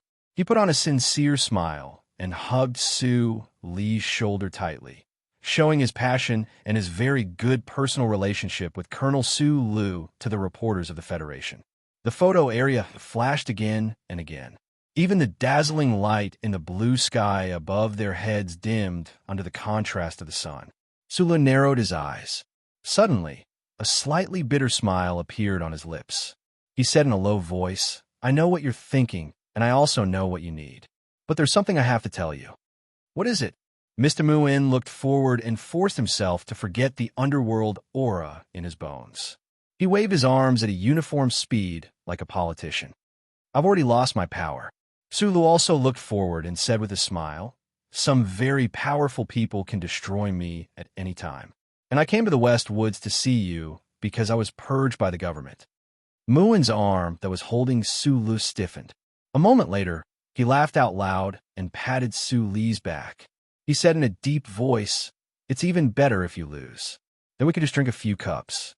I can hear the sound of your crying in your heart." Sula mocked.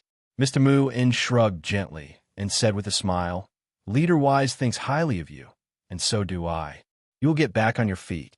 Besides, according to the information from Bermuda, the organization confirmed that you are the successor of Army Godly Pifu. We don't have to worry about anything. It seems that you definitely didn't receive the latest information." "What?" "Army God is seriously ill. This is really shocking news." Muin frowned and looked at him. "Then why are you still here?" The beautiful sunlight shone through the sparse big leaf maples. The edges of this Cylon's special big leaf maple were sharp, so even though the leaves were sparse, they were still able to cut the sunlight into countless oddly shaped shadows. The flickering spots between the shadows covered the grassy slopes and the woodland behind the base. Sulu lay on the grass and squinted at the magical light spots in the blue sky. He fell into a long silence. The orderlies in the distance looked at him with confusion. They probably didn't understand why the plenipotentiary of the government didn't care about the members of the resistance group after throwing them into the hotel. Instead, he snuck to the back of the base and stared blankly. What was more important than negotiation? Was staring blankly into space a happy thing? Obviously, Sula didn't think so, because he was very sad at the moment.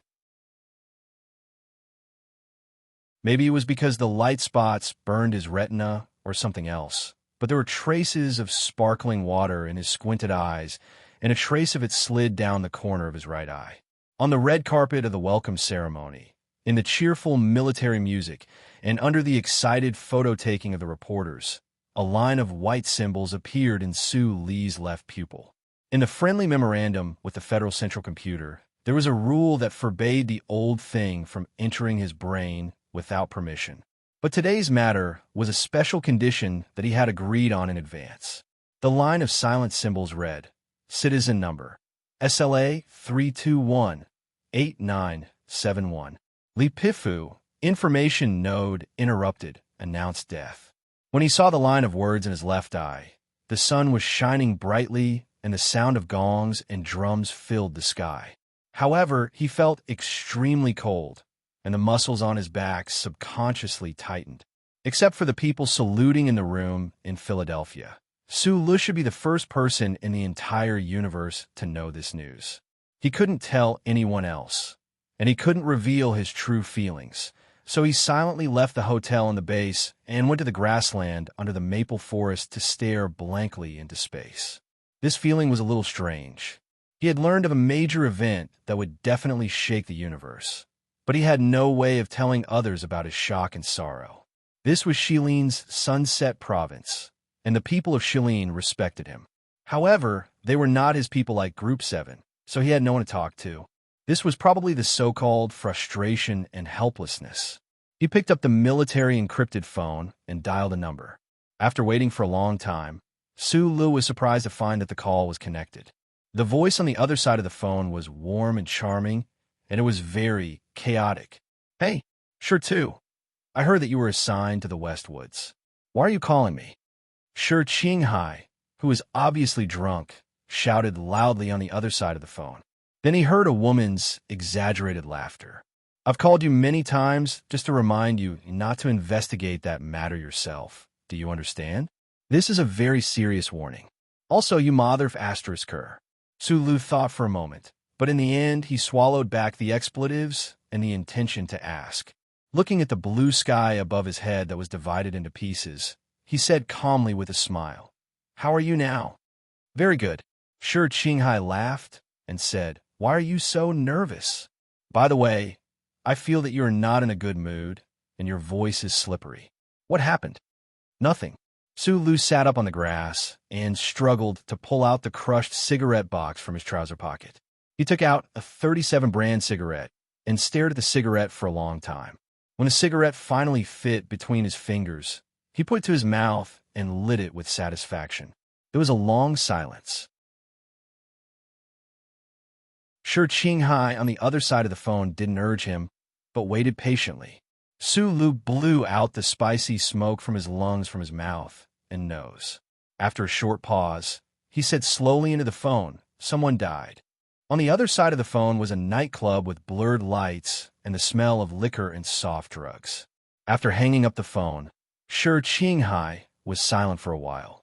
Then he picked up the glass of amber liquid and smiled charmingly at the woman with slightly square eyes. He said, Is prison work always so boring? Are you interested in my work? The woman looked at him curiously. Then she rubbed her hands uneasily and explained with a forced smile, I always thought that no one would be interested in female prison guards. After all, we deal with vicious criminals every day. Life is really boring. One old-fashioned view. Sure Qinghai drank the liquor in the glass. It seems that our era has never really changed. The woman took a sip of the liquor sadly and looked at him with concern. She said, Don't drink too fast. You should drink this. Sure Qinghai gently turned the empty glass in his hand and said in a daze, Because an era is over. I know that the frontline troops need the cooperation of these empire people, so I can make concessions in the arms supply. Attitude? My attitude is very good. The photos in the West Woods military observation published yesterday can prove it. The question now is not how to negotiate, but why do I have to stay to negotiate? The Department of Defense arranged a special office for Sulu in the famous Golden Star Hotel in Sunset State. Outside the window was the beautiful Silver Beach. But today, when he looked at the blue sea and blue sky outside the window, he couldn't feel at ease. He couldn't help but feel angry when he thought about what those people did. Mr. Minister, if the funeral is scheduled for next month, then I have no reason not to go back. You want me to stay in the Westwoods? I need an explanation. If I'm not satisfied with this explanation, I don't think anyone can stop me from going back to attend the funeral.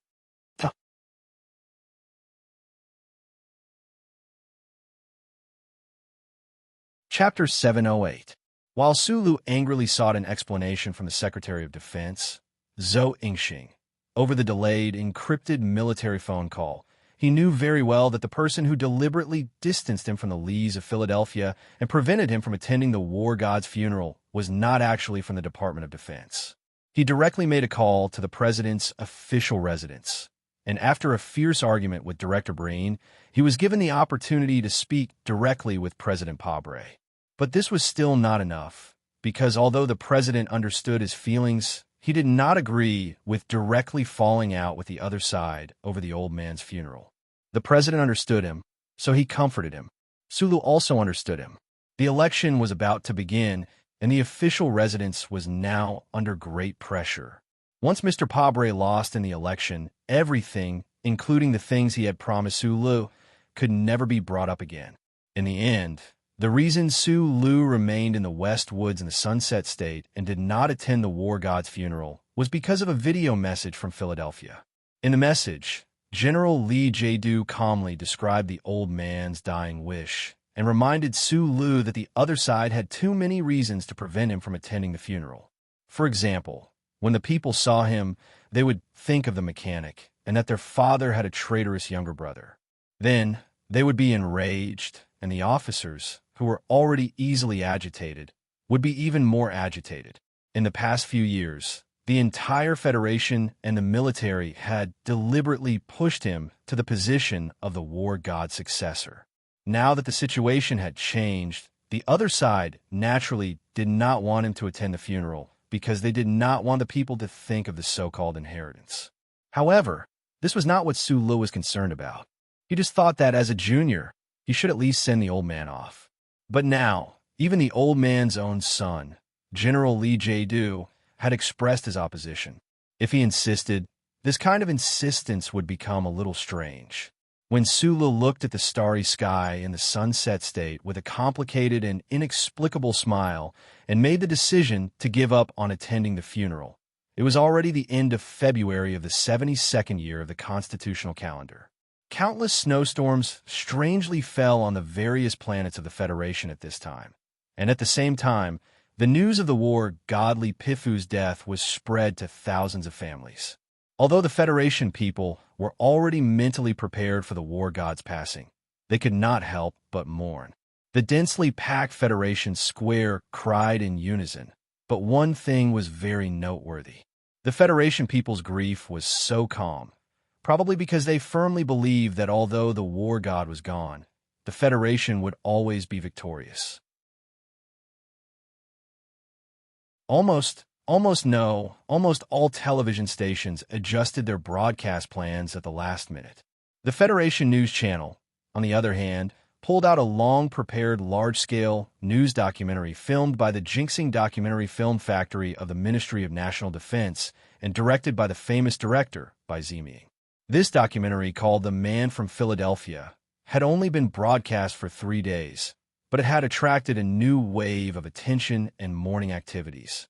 All the major television stations applied to broadcast it online, and the young students of Linhai State University lit candles and looked at the light screen above their heads, guarding the old heroic spirit in the snow. The Central Committee of the Green Dragon Mountain Anti-Government Army published a press release written by the leader of Nanshui. In the press release, the committee warmly praised Marshal Li Pifu's great achievements in resisting the invasion of the empire. They deeply remembered the noble character of Marshal Li Pifu and called on the workers and students of the 4 states, Planet S2, and even the 3 regions of the Federation to carry on the Marshal's will and to fight to create a more peaceful and beautiful future. People noticed that when the press release described the glorious history of the war godly Pifu, it was very important to point out that in his battle career, Marshal Li had never had any conflicts with the armed forces of the people of Planet S2. The Empire's L9 system, the adventurous planet that was regarded as a paradise by interstellar pirates and smugglers, had now become the most serious place in the universe. Every building and every window seemed to constantly reflect the gloomy faces and the dark military uniforms. 170,000 elite ground troops of the Empire were gathered here, and 3 medium-sized fleets were patrolling the space outside the system. What terrified the local residents the most was the ground troops, made up of close to 500 of the latest Wolf mecha models. This metal wolf-like troop moved silently and sternly through the city. It was an uninteresting sight, and it was an indescribable visual shock that made one feel numb all over. This metal-tied mecha troop belonged to the great and invincible Her Royal Highness. Huai Chaoshi, who had just finished inspecting the supply line in space, was scrubbing her face that was full of dust while listening to the rapid military report made by the guards. Occasionally, she would issue a few orders in a calm tone. The Empire's elite troops that had endured for a long time had severely damaged the offensive of the Federal Army in the last counterattack. In order to intimidate the Federation and stabilize the situation, Huai Chaoshi didn't hesitate to personally enter the battle as the Princess of Zwatian Galaxy. She blasted the stupid commander of the Fourth Army into charcoal dust that filled the sky. At the same time, she also dispersed the seemingly unstoppable tide of the Federation's attack. The Empire's great retreat ends here. In the past, you won in advance because I allowed you to win and advance. Now, I won't allow you to take another step forward, so you won't be able to take another step forward. This was the strongest message that the Imperial armies and their commander-in-chief sent to the enemy of the Federation. In fact, if it weren't for the MX Independent Mecha Troop, led by Colonel Li Feng, arriving outside the L9 system's dimensional door in advance, the Empire's Wolf Fong Mecha Troop that had rushed out with the tide might have swallowed up the entire Fourth Army that had been left behind on the planet's surface. In this unprecedented form of mecha warfare, Huai Chaoshi and Li Feng, the two mecha prodigies who had made a name for themselves at a young age, began to blossom with unimaginable splendor.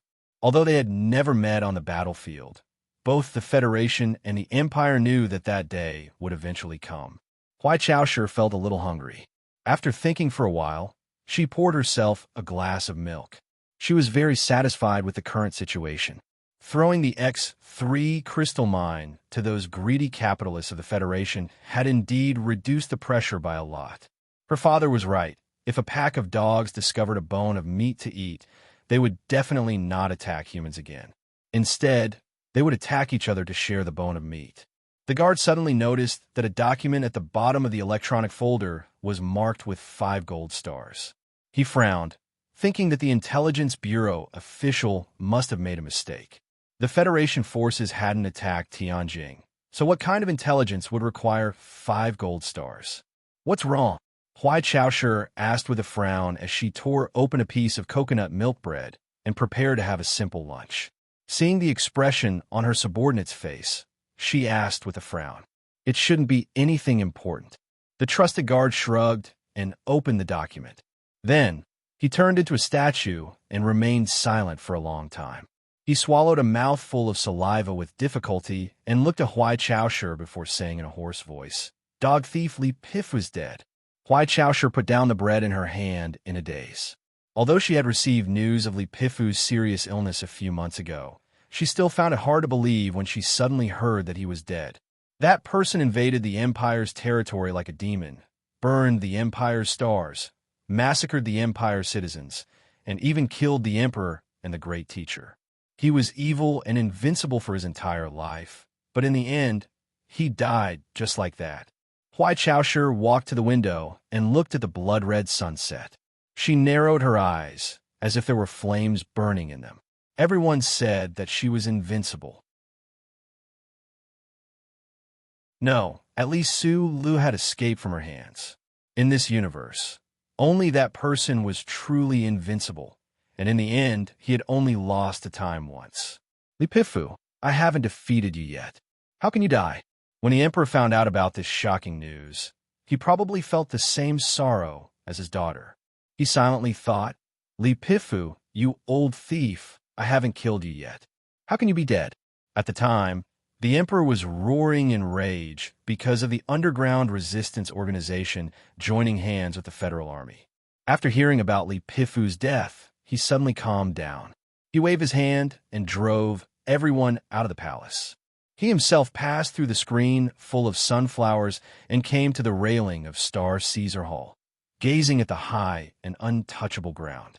Then His Majesty the Emperor released his hand and threw the vine that was full of old blood stains down. The funeral will be officially held on the 10th of next month.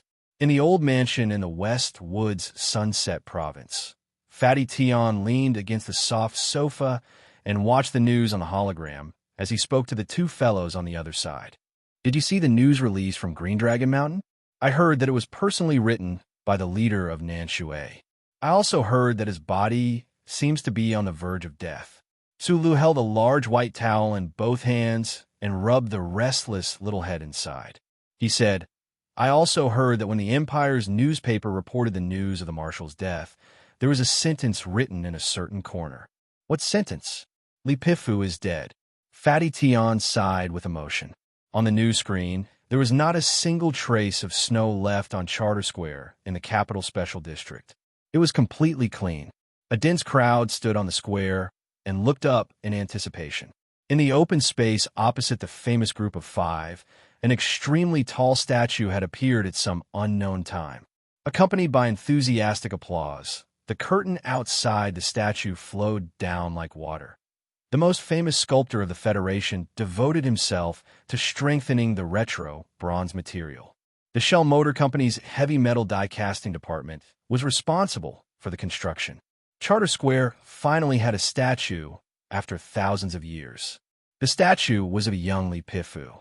At the time, he was wearing a tattered Federation military uniform and standing in front of the half-open hatch of an M37 mecha. In front of the sharp weapon extended from the right mechanical arm of the mecha, he was pointing at the tattered and blackened Imperial Hibiscus Chinese flag. Everyone knew that the image chosen by the statue was referring to the assassination that changed the fate of the Federation. That tattered Imperial Hibiscus Chinese flag was naturally referring to the Emperor of the Empire who died at the hands of the war god. The sky was filled with fireworks and thunderous applause. Countless Federation citizens looked up at Li Pifu's statue with tears in their eyes. Fatty Tion looked at the news screen and spread out his hands.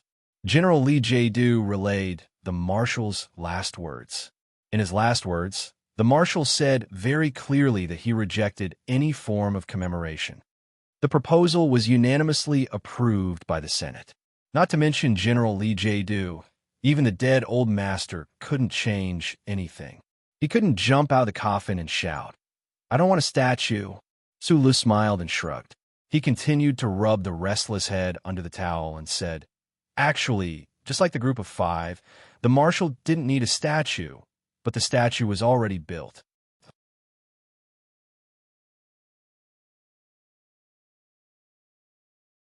Chapter 709. The citizens of Silin were relatively calm about the passing of the war god Li Bofu. This was probably because they had seen far too many life and death separations after decades of bitter war against the Empire. Moreover, Silin had never lacked heroes in its history, especially 2 years ago when they had just sent away their own hero. That was why they expressed their condolences and showed the most sincere respect for the old man's passing. Life quickly returned to normal after that. In fact, no matter who lived or died, the universe would always develop as it had been. Even the people of the Capital Ring had to mainly focus on their work, study, or denounce the shameless monopolies on the internet. This was life. In the morning, Sulu held little Watermelon's hand and walked into the school. Under the awe-inspiring gazes of the teachers and students, he smiled and said goodbye. The little girl turned back and smiled sweetly, her black hair and fluffy plaid skirt dancing a waltz. Sulu did not leave. He found a few technical books on turbochargers in the school library and sat silently by the window behind the tall bookshelf. Using the bright sunlight outside the window, he carefully read the books, trying to grasp the old and slightly primitive mechanical principles as quickly as possible and how to match them with the cutting-edge quasi-quantum engine. The whole morning passed like this. When the bell rang, he looked at the sunlight outside the window, squinted his eyes, and stretched lazily. He then walked to the bottom of the teaching building and took little watermelon from the young female teacher. He was a little embarrassed to ignore the young female teacher's admiring and shy eyes. He lowered his head and led the little girl through the sea of people in the school and found a very inconspicuous red oil restaurant to pass the time. Then in the afternoon, Su Lu threw himself behind the tall bookshelf in the library like a soft cotton pillow. Because the angle of sunlight had changed, he chose a window facing west and continued to read in silence. Occasionally, he would pick up the military water bottle and drink a few mouthfuls of water. When the bell rang again, he went to the bottom of the teaching building and experienced the shy and admiring eyes of the young female teacher again. Although this female teacher and many other young female teachers in the school had been looking at him like this for a few months, he was still embarrassed. So, he lowered his stubborn head that he usually found difficult to lower. He held the little girl's hand and broke through the sea of people in the school as if he was escaping. When they returned to the old mansion in Wei Tu district, Fatty Tian would sometimes wait in the dining room with a knife and fork, and sometimes he would disappear without a trace. It was said that he had gone to the 2nd Rapid Response Brigade to compete in drinking. Zhong Huiyan, on the other hand, would use her fastest speed to rush upstairs, take a shower, wash her hair, and change into beautiful household clothes. Su Lu, on the other hand, would take advantage of this time to cook a few home-cooked dishes in the kitchen and a large pot of rice.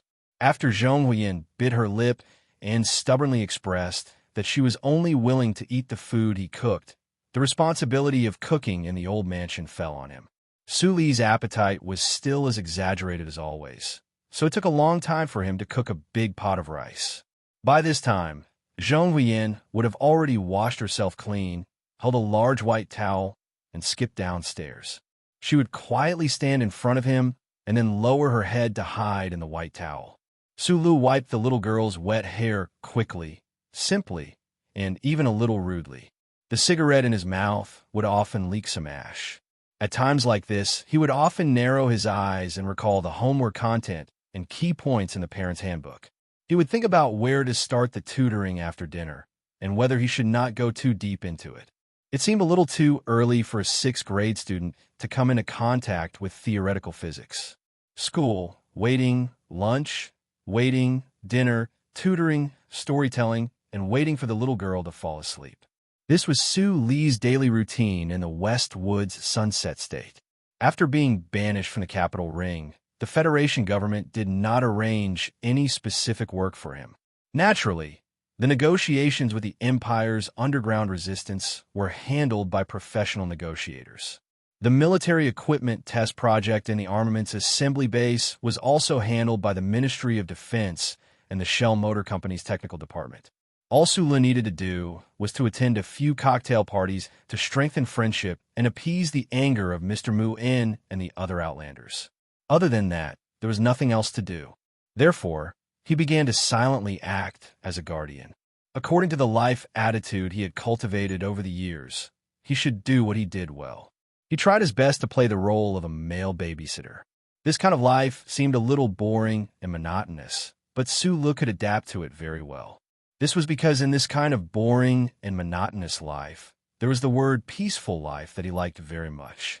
Compared to the battlefield full of blood and smoke, the Vanity Fair full of conspiracies and violence, he felt that his current life was as gentle and happy as the clouds. Why does the wave content of electrons begin to collapse when we observe them? Zhong Huashan, who was wearing a pink nightgown, was curled up in a corner of the sofa. She gently bit the end of a digital pen and asked in confusion. The little girl was not yet 12 years old, but her youthful appearance was very clear. The pair of bare feet that were exposed outside the nightgown were even more adorable. Although I have to admit that your learning ability is very amazing, I still think that it's a little too early to explain quantum physics. Su Lu looked at the report card that the school had sent to his phone. Looking at the full marks on it, a faint sense of pride spontaneously grew in the depths of his heart. He could not help but laugh out loud. After the death of Commander Zhong and his wife, This delicate little girl in front of him was a family member that he had to do his best to take care of. However, he did not expect that little watermelon would have such an extraordinary talent in learning. Before the age of 12, she had already finished all the high school courses. If you're interested in this, there's a popular science book called The History of Quantum Physics. You can take a look at it first. Zhong Huashan shrugged like an adult and said cutely, I've already finished reading that book, but I have to admit that there are many parts that I don't understand. Brother, everyone says that you're a genius, so you should be able to explain it more clearly. Theoretical physics has always been my weak point. Su Lu also shrugged and said, when I was learning from Professor Shun at the Research Institute, I was often criticized mercilessly by him, so it's best to ask someone else for these questions. When Zhong Huashan heard this, she suddenly sat up from the sofa and crawled over to Su Lu in an unseemly manner. She looked up at him and blinked her eyes. She asked curiously, should I look for that female engineer? She's the chief technical supervisor of Nutshell, and she designed the MX Mecha with you, brother. She must be very good at theoretical physics. Su Lu was stunned for a moment. He rubbed her hair and said, she's very busy with work now. Military equipment testing is a long-term job. There's no way she'll be very busy. Zhong Huashan's judgment was clearly sharper than that of her peers. She wrinkled her nose and retorted, you were arranged to do this because the big shots from S1 want to chase you far away. So why is she here too? A military equipment testing doesn't need two technical geniuses like you to be present at the same time, right?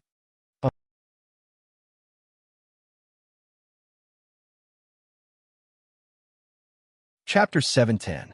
Hearing the little girl's sharp retort that was still filled with curiosity and teasing, Su Li's mind naturally appeared in front of him. The girl was naturally a simpleton with a broad mind, but in fact, the pair of eyes behind the lenses were filled with the brilliance of the Federation's intelligence. Speaking of which, brother, among all your girlfriends, I like her the most. Zhonglin opened her big, bright, innocent eyes and maintained the cute posture of kitten. She held her face with both hands and stared at Su Li's face close at hand. She said, she is very beautiful, speaks very simply, never puts on makeup, and her skin is very good.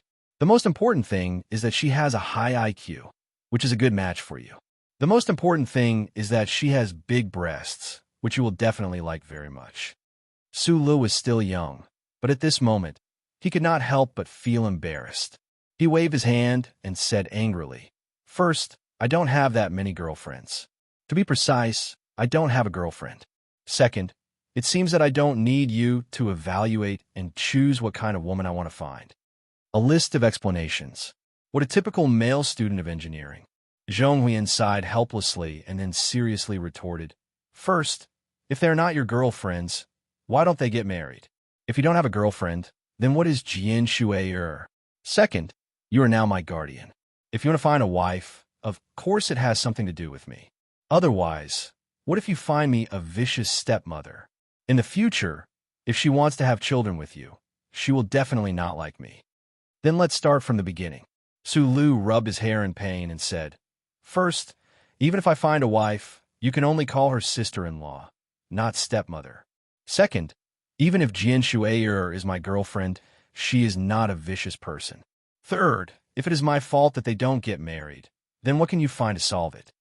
I'm not even 12 years old, and you want me to solve the problems between you adults? Zhong Huiyan opened her eyes wide and screamed, what is love? How can I understand? She looked up and continued to explain innocently, I don't have any bad feelings towards Jian Shuai. I just feel that she should be an idol on TV, just like the doll on my bed. How could I really marry her? What's wrong with that? Su Lu asked, puzzled. She's a soldier now, not the superstar she used to be. She's a big star. Whether she makes a comeback or not, she's still a big star. Zhong Huashan frowned prettily and said, I can't imagine the life of the national idol girl in front of me. When I think of her pooping in the bathroom next door, I think of her trimming her nose hair in front of the mirror, or even picking her feet on the sofa we're sitting on. Oh my God. The little girl slapped the sofa cushion with her right hand and sighed exaggeratedly. Do you know what it means to have your idol disillusioned? In this kind of situation, how heavy of a blow will my young heart suffer?" Sulu was speechless. He stared blankly at the beautiful little girl in front of him who had a pretentious and slightly exaggerated expression. He didn't know what was in her head. Only then did he notice that the little girl's posture was extremely indecent. Her smooth and delicate legs were exposed under the nightdress, and a piece of tender skin was exposed at the neckline of the nightdress. He naturally reached out and grabbed her struggling head, made her sit up straight, and lectured her in a deep voice. "You're a big girl now. You have to be careful in the future. Otherwise, if you're seen by outsiders, you'll suffer a big loss." Zhong Huashan laughed a little embarrassedly and quickly buttoned her collar. Sula looked at the little girl with picturesque eyebrows and somehow thought of the scene a few years later when little Watermelon, who had become a young girl, had a boyfriend and walked into the family in a wedding dress. His eyes narrowed subconsciously, and his chest was filled with warmth and a faint sense of loss. This fatherly feeling flashed through his mind, and he suddenly thought of a very important question. He frowned and looked at her. After a long while, he hesitated and asked, "How is the school's adolescent education? I saw that there seems to be a task requirement on the parent column in the electronic manual." "Brother, what do you want to ask?" Zhong Huashan opened her big eyes and looked at him curiously. Sulu was deliberating his words. If Mrs. Zhong was still alive, of course, it wouldn't be his turn to deal with these things. But the problem at hand was that the entire old house in Whaley 2 district was full of a group of special elite men. Even the big fat white rabbits behind seemed to be male. "I understand." The clever little girl reacted quickly. She glared at him, put her hand in front of her little face, and said quietly, "First, I haven't come yet. Second, even if I come, I can handle it myself. This doesn't require a high IQ. By the way, you don't have to worry about these women in the future." She followed up with a reminder. She grabbed the hem of her nightdress and said angrily, "I'll be shy, okay?" The words woman and shy directly broke down Su Li's psychological defense. He stared at the little girl in front of him and was speechless again. After a long time, he came back to his senses. He coughed twice and said, "We'll continue the discussion about the accuracy of quantum physics tomorrow night. Go to sleep quickly. We still have to go to the south tomorrow." Zhong Huashan stood up from the sofa, lifted the hem of her nightdress, and bowed obediently with a smile. Then she rushed to the bedroom screaming. Her short black hair was so cute. The 72nd year of the constitutional calendar was an election year. Before the presidential election in autumn, the first thing to take place was the election of members of parliament and governors at all levels. The Westwoods district was no exception. 1/3 of the district's members of parliament would be rotated. At present, the Federation was peaceful and the whole society was united. In contrast, the West Woods district, which was still in civil strife and the strong infiltration of the Federation, appeared to be in a storm. The election of members of parliament was very important. In order to consolidate or protect the traditional interests of the Zhong family in the West Woods political circle, the Zhong family had to make a strong statement. In the past few days, in addition to his daily studies, Su Lu often had to take Zhong Huashan to various places in the West Woods to support the candidates who were close to or loyal to the Zhong family. As the little princess of the Zhong family, this was the right and duty of Zhong Huashan. She and Su Lu appeared at those election rallies at the same time, which naturally caused waves of cheers and enthusiasm of countless people in the West Woods to vote. In addition to the election, the most important thing in the Federation at present was the funeral. The little girl went upstairs to sleep. In the living room, Su Lu turned on the huge screen that covered the entire wall. Watching the live broadcast of the funeral on the television, his eyes gradually narrowed. It was late at night in the West Woods, but it was still early in the S1 Capital Special District. The snow on Charter Square had long been cleared, and only a little bit of ash and snow remained on the lawn. For some reason, the weather in the Capital Special District was still exceptionally cold, even though it was already spring. Government officials in dark windbreakers, generals in dark green military uniforms, and people of the Federation in black formal were slowly came from all directions of the city. Accompanied by the clear morning breeze, they had a sad and calm expression on their faces as they sent off the old man on his last journey. Sulu narrowed his eyes as he watched the live broadcast of the funeral. Thinking that he should have been there, but had to stay here, he felt a little depressed. And when he saw the black coffin in the middle of Charter Square, surrounded by tens of thousands of white flowers and the military flag covering the coffin, the depression became stronger and stronger, and it was difficult to get rid of for a long time. Lipifu's last words were very clear. He wanted to be buried in Philadelphia, and he wanted to be buried in the back mountain of Philadelphia instead of the lakeside because he had occupied the beautiful scenery for many years. Since he was dead, he could not let the tomb and the memorial hall continue to occupy it. It could not be occupied forever.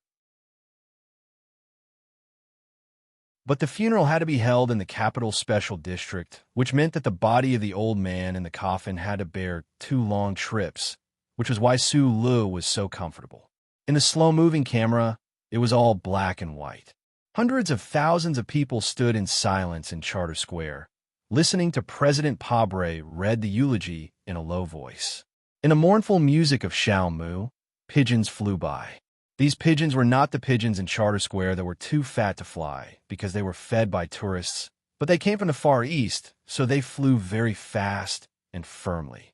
The Federation government, from the president to the vice president, from the minister to the governor, were all present at the funeral. The military, from the commanders of the major military regions to the chiefs of the field armies, were all present, and the veterans wearing military uniforms without epaulets cried the hardest. All the members of the parliament were present, the anti-government military representatives of Green Dragon Mountain were present, and the representatives of the trade unions of the 4 states around the mountain were present. Several weak-looking old men and a lady stood silently on the side of the rostrum. Their expressions were calm, and they did not attract anyone's attention. Even the cameras of the Federation News Channel did not notice them, or did not dare to notice them. The people of the Federation and the hundreds of thousands of people in Charter Square who were watching the live broadcast of the funeral did not know that these ordinary-looking old men represented the seemingly omnipotent 7 families hidden in the shadows of history and folklore. The old men and the ladies looked at the black coffin that was being slowly lifted up, and their eyes were filled with extremely complicated emotions. Some of them were in awe of the person in the coffin, some of them were sad about his departure, and some of them were relaxed that could not be concealed. Because of the person in the coffin, the unknown Lees of Philadelphia had been dazzling in the past few decades, and no one dared to look at them directly. Although that person did not really have a conflict with the 7 families, just sitting silently by the lake like a statue, he suppressed the 7 families and forced them to be low-key and conservative, not daring to act rashly. Such a situation was rare in history, and now that that person had passed away, who in the Federation could suppress these families? At this moment, there was a small commotion in the dense morning crowd in the square. The middle-aged male anchor of the news channel was reviewing the glorious battle history of the military god while explaining the funeral scene. His voice suddenly changed, and even the solemn morning music could not suppress the shock at this moment. The one walking at the front is Miss Jianshuier.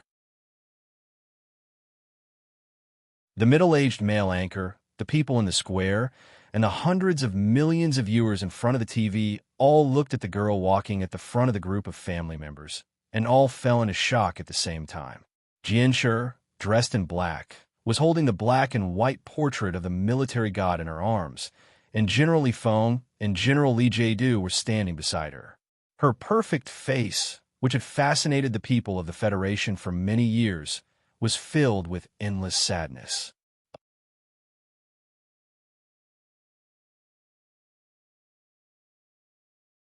Chapter 711. Seeing Jian Shuai slowly walking forward with the portrait in her hands, Su Li's eyes narrowed again. He subconsciously took a sip of water. The Federation never knew the true family background of this national idol who was once popular throughout the universe, nor did they know why the UNICEF had to fight such a lawsuit with Department 23. Today, she finally revealed her identity at the funeral, but no one could guess the most secretive part of her identity. It was believed that after the funeral, the image of Jian Shuai in black holding the portrait of the war god would immediately spread throughout the universe. Countless news media would definitely dig up the relationship between her and the Lees of Philadelphia. The curiosity of the public would put a lot of pressure on her, but no matter how many factors there were, it was impossible to stop her from rushing back from the front line to attend the funeral. This was because she used to be called Jian Musi and was picked up by the Lees of Philadelphia from the other side of the universe. She was a daughter who grew up with great care and tolerance. Sula had not seen her for a few days. Usually, they only contacted each other through email. When he found out that she was rushing back to Philadelphia, he sent her a letter of comfort. Other than that, he could not do too much. At this time, looking at her slightly red eyes and haggard and sad face on the news, he was very worried about her. He sat silently on the sofa and silently watched the live broadcast of the funeral. He silently waited until the funeral was over and the Federation News Channel began to play The Man from Philadelphia again. Sulu lowered his head and rubbed his eyebrows. He turned off the TV and then sat silently for a long time again before picking up the phone and dialing a number. Just like in the past, the phone rang precisely 3 times before it was picked up. Then, Shang Xiu's calm voice sounded. There was a trace of warmth, but no surprise in it. "What's the matter? Is the test over?" Sulu asked. "Yes, it's not difficult to set up the electromagnetic beam cluster array. You know, the key is the matching formula between the reference positioning and the curvature of the Earth's crust. The old people at the 7th Institute of the Academy of Science have been working on it for half their lives, but they still haven't figured out." Sulu seemed to be able to see Shang Xiu shrugging indifferently on the other end of the phone. Her plump breasts were trembling, cute and charming. He scratched his head and said, "This research is already difficult, not to mention that it has to be suitable for military use." That's why I didn't blame him. If I had been able to understand mathematics better when I was at Kyoto University, or if I had had more time, I would have done it myself. Shang Xiu said, "I heard that you've been quite free recently. Are you interested in helping out? Don't forget that there's still a spot for you in the nutshell engineering department." Forget it. Sulu only realized that his rejection was a little stiff after he said it out loud. Worried that the other party might have other sensitive thoughts, he quickly explained, "You know that I'm very stupid when it comes to theory, especially when compared to you." Obviously, the genius female engineer on the other end of the phone had zero sensitivity to these things. She said calmly, "I'll do the calculations and you do the model." After thinking about it, Sulu said, "Okay, when you come back, let's meet and talk." "I'm already back," Shang Xiu said. "We need to wait for the live ammunition data, so the entire research team has been pulled back." "You're at the Golden Star Hotel right now?" Sulu asked in surprise. When he thought about how close she was to the Wei Air Mansion, he couldn't help but feel nervous. "Why? You want to see me?" Shang Xiu said after a pause. She began to tease him a little clumsily like she did many years ago in the nightclub next to Kyoto University. It was just that young people often didn't understand that teasing would only make them feel embarrassed. I do have some things that I want to tell you in person." Jian Shuai's haggard and sorrowful face appeared in Su Li's mind. Although it wasn't a weeping beauty, it was particularly pitiful. Then, holding the hot phone in his hand, he realized that there were many things that he should say, but he didn't know how to say them. Or perhaps, if he dug into the deepest part of a man's heart, he didn't want to say them at all. From his tone, Shang Xiu vaguely understood something. After a moment of silence, she said, "There's no need to be too artistic between us, and you don't have to feel too pressured because I ran away from the wedding." Sula grunted through his nose. Shang Xiu's next words came quickly and directly, which was very in line with her personality. "But I really think that you are the best choice for my husband. I like you. Do you like me?" Sulu felt that this question was much more difficult than the spring recruitment exam for Nutshell. Like a fool, he stared at the dark screen that had turned off long ago. After thinking for a long time, he directly answered the question, which was also very in line with his personality. "I like you. That's a very good thing," Shang Xiu said calmly on the other end of the phone. "Then the question now is, what do you do if you like a lot of people?" From a biological point of view, male animals will spray their semen all over the universe when they are in heat, and male men are in heat all year round. But the problem is that things like love and marriage are not as simple as being in heat. "I understand, so I don't know what to do." Su Lu scratched his hair that hadn't been washed for 3 days and felt his scalp itch. "Am I very shameless?" "You are as shameless as all men," Shang Qiu commented. The two ends of the phone were silent for a long time, so long that even the air felt very awkward. At this time, Shang Qiu suddenly asked, "Have you ever thought that if we have a child, will it become the most amazing engineering genius in history? If it doesn't inherit my looks, then this child will definitely be very beautiful." Su Lu added in his heart, "And the child will definitely have a very good figure. Then, why don't we try to have a child?" Shang Xiu's voice on the other end of the phone became somewhat erratic. The kind that secretly. Hearing the word secretly, Su Li's heart failed to live up to his expectations and trembled. His mouth opened in shock, and he couldn't close it or speak. At this critical moment, a burst of chaotic footsteps and a scream came from upstairs. Zhong Huiyin rushed to the side of the stairs and forced herself to suppress the desire to scream. She lifted the hem of her nightdress and took a deep breath. Looking at the stunned Su Lu downstairs, she said in a trembling voice, "It's coming." Su Lu was stunned for a moment and then reacted. He suddenly stood up and looked at the tiny red stain on her nightdress, panicked, and said loudly, "You said you can take care of it yourself." The black coffin covered with the bright military flag of the Federation was quietly placed in the main hall of the Memorial Hall of the Federation heroes. At this time, it was already late, and the endless mourners were helplessly blocked outside the gate. They could only express their grief through the glass and the light curtain. After a long secret talk with General Li Jiedu, the president had already left. After all, there were still countless important matters waiting for him to decide on in the Federation and in the front line. Immediately afterwards, those generals with sorrowful expressions were also gently persuaded away by Li Zidao.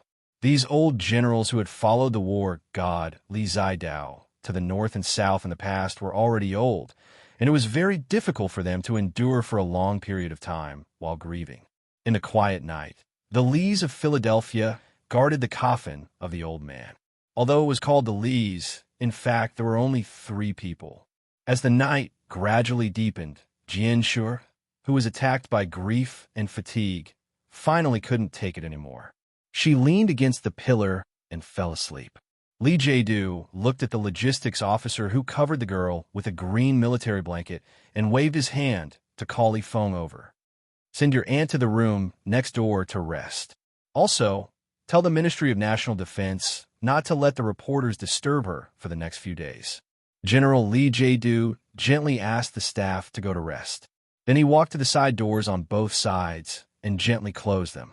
At this time, he was the only one left in the spacious memorial hall of the Federation heroes. There was also a black coffin covered with the Federation's military flag. He moved a stool to the side of the black coffin, took off his military cap, and casually placed it on the black coffin. Then he sat down and let out an almost inaudible sigh. The spacious hall was dimly lit. Li Jiedu gently placed his palm on the black coffin. His expression was calm. His gray hair, the wrinkles at the corners of his eyes, and his tired expression gradually merged with the atmosphere. Suddenly, he turned his head and quietly looked at the black coffin. His gaze seemed to want to penetrate the thick, specially made coffin and look at his father lying quietly in the military flag. Just like that, Li Jiedu sat beside the coffin for an entire night. He didn't speak, didn't drink, didn't eat, just sat there in silence. His palm was always calmly placed on the black coffin. Until early morning, when a new day arrived, the sky outside the window seemed to be shining. Li Jiedu's hair seemed to be whiter, and the wrinkles at the corners of his eyes seemed to be deeper. He was increasingly tired. Then he calmly said to the black coffin, "Father, before you fell ill, there are some things I didn't have time to tell you. Today I want to tell you. No matter how great a person is, there will come a day when he will rot. Take you, for example. Perhaps in just one night, your body is already decayed. The only thing that can make the Federation, make your spirit immortal forever, is the system, the brand new system that has undergone change. Yes, the people in this part of the universe are afraid of change. The people who have been fooled don't know the necessity of change. Those vultures who have attached themselves to the rotting corpses of the people for 10,000 years hate change. They who control the parliament will never allow this kind of change to happen. Fortunately, the enemies in the universe have given us an extremely good reason, and you have given the strong and brave army an unprecedented position in the Federation, receiving the love and respect of the people. The current Federation has the best opportunity, and it may also be the last opportunity. He stood up and carefully put on his military cap. Facing his father in the coffin, he adjusted his military appearance for the last time. Calmly and full of determination, he said, "Father, I intend to do this. You will definitely be proud of me." After giving the military salute, Lee Jae-do turned and left. Monotonous footsteps echoed in the dark hall of the Memorial Hall of Heroes. The black coffin covered by the military flag seemed particularly lonely. It was unknown whether the old man in the coffin would be proud, but in any case, he could no longer speak.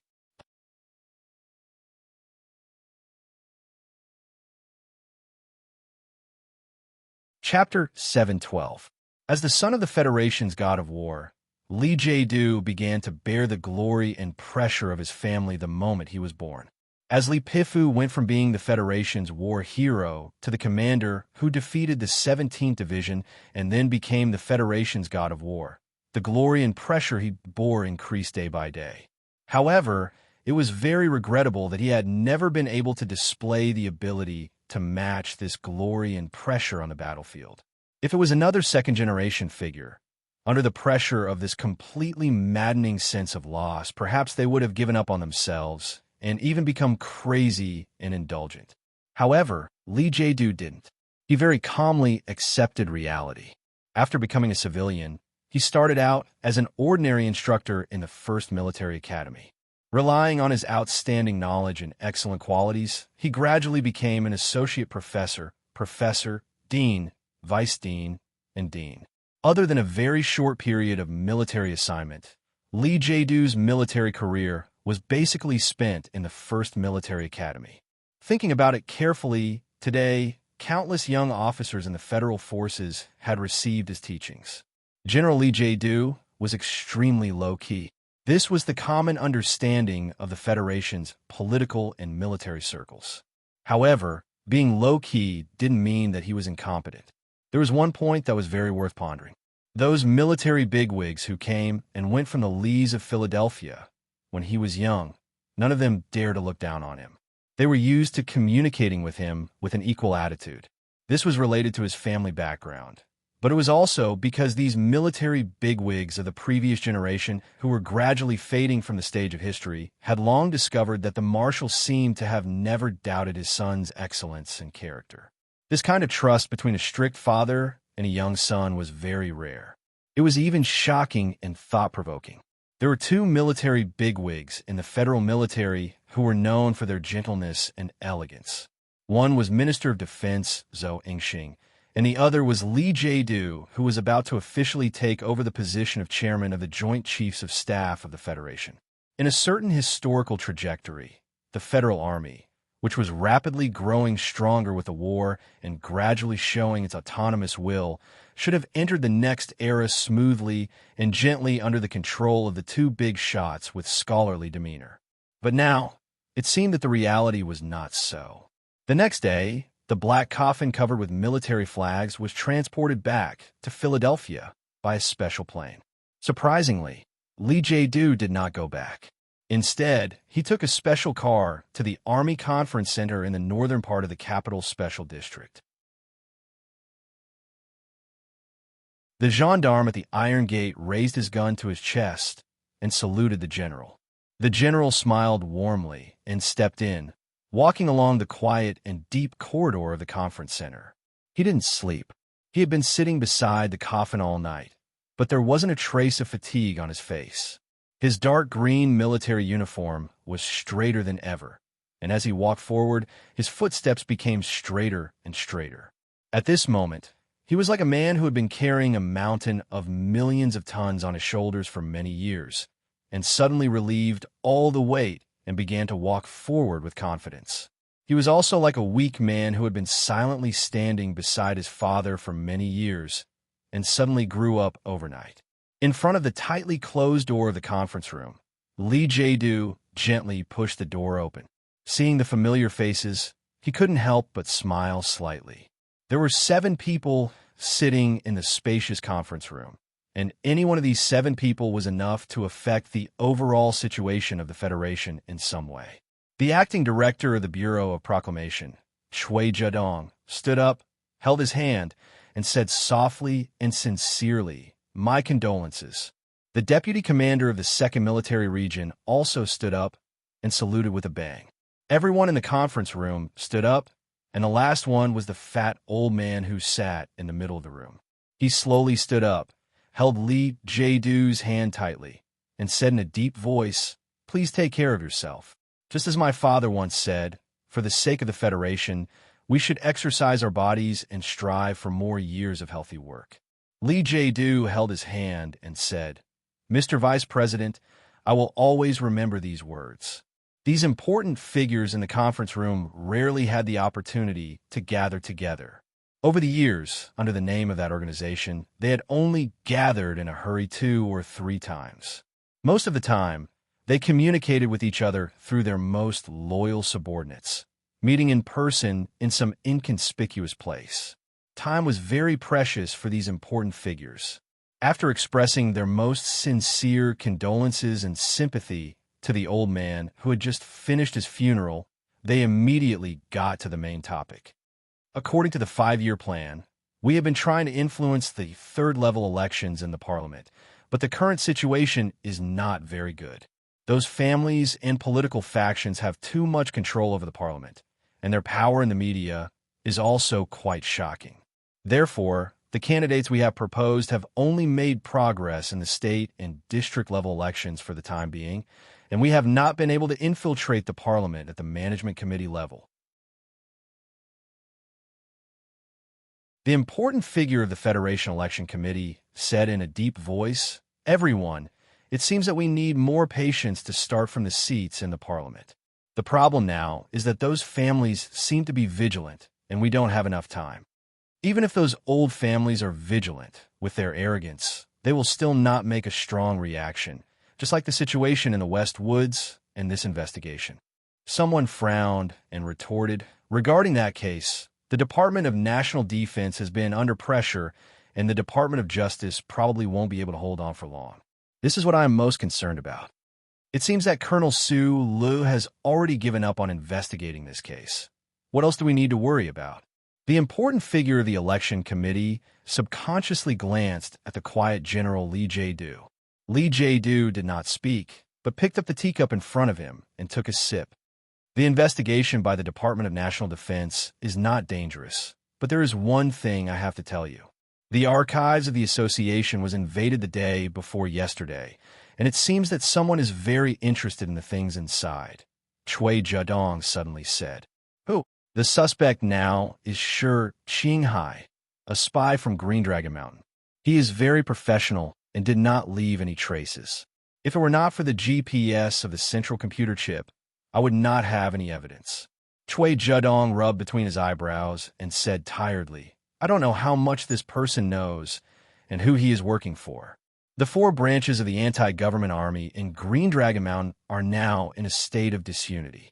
Who would think of using the ancient bell to do something?" Several important figures in the meeting room did not have any impression of Shi Qinghai, but after being reminded, they remembered that this person had participated in the assassination of Macklin. Instead, Lee Jae-do, who had been silent all this time, looked at Vice President Byron and said with a frown, "This person is very close to Sulu. What should we do?" "Investigate him. If he is dangerous, then get rid of him," Lee Jae-do said simply, then lowered his head and continued to look at the relevant files. As for why teacher Xiaoqing is not willing to participate, it is because of the empty sense of honor of a soldier. I will talk to him in person later. Teacher Xiaoqing's loyalty to the Federation is unquestionable, Vice President Byron said with a heavy tone. Li Jiedu slowly raised his head and said, I don't agree with the change of cabinet members in the plan. Although the Department of National Defense is important and needs to be controlled, Minister Zhou should not be in the field. He is a talented person, and the war with the Empire needs his contribution. Besides, this will easily arouse the suspicion of that madam. Everyone in the meeting room thought about it and nodded slowly. Minister Zhou may not be our comrade, but the Federation needs him. Li Jiedu lowered his head and continued, Everyone, we are not schemers. Especially when it comes to the fundamental interests of the Federation, we should even take the initiative to take a step back. I agree with General Li's position.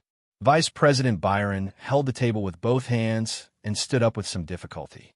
He rubbed his round belly in self-mockery and said calmly to everyone in the meeting room, Everyone, we are not criminals who stop at nothing, nor are we businessmen who seek benefits at all costs. We're just people who want to do something practical for the Federation. The vice president's expression turned solemn as he said in a low voice, In history, we may be branded with an ugly mark, and we may be frivolously criticized by those literati as radical martyrs of the blind sun. But only you and I know what we are doing and why we are doing this. Everyone, a new era is slowly opening in front of us. The Federation is welcoming the best opportunity for change in history.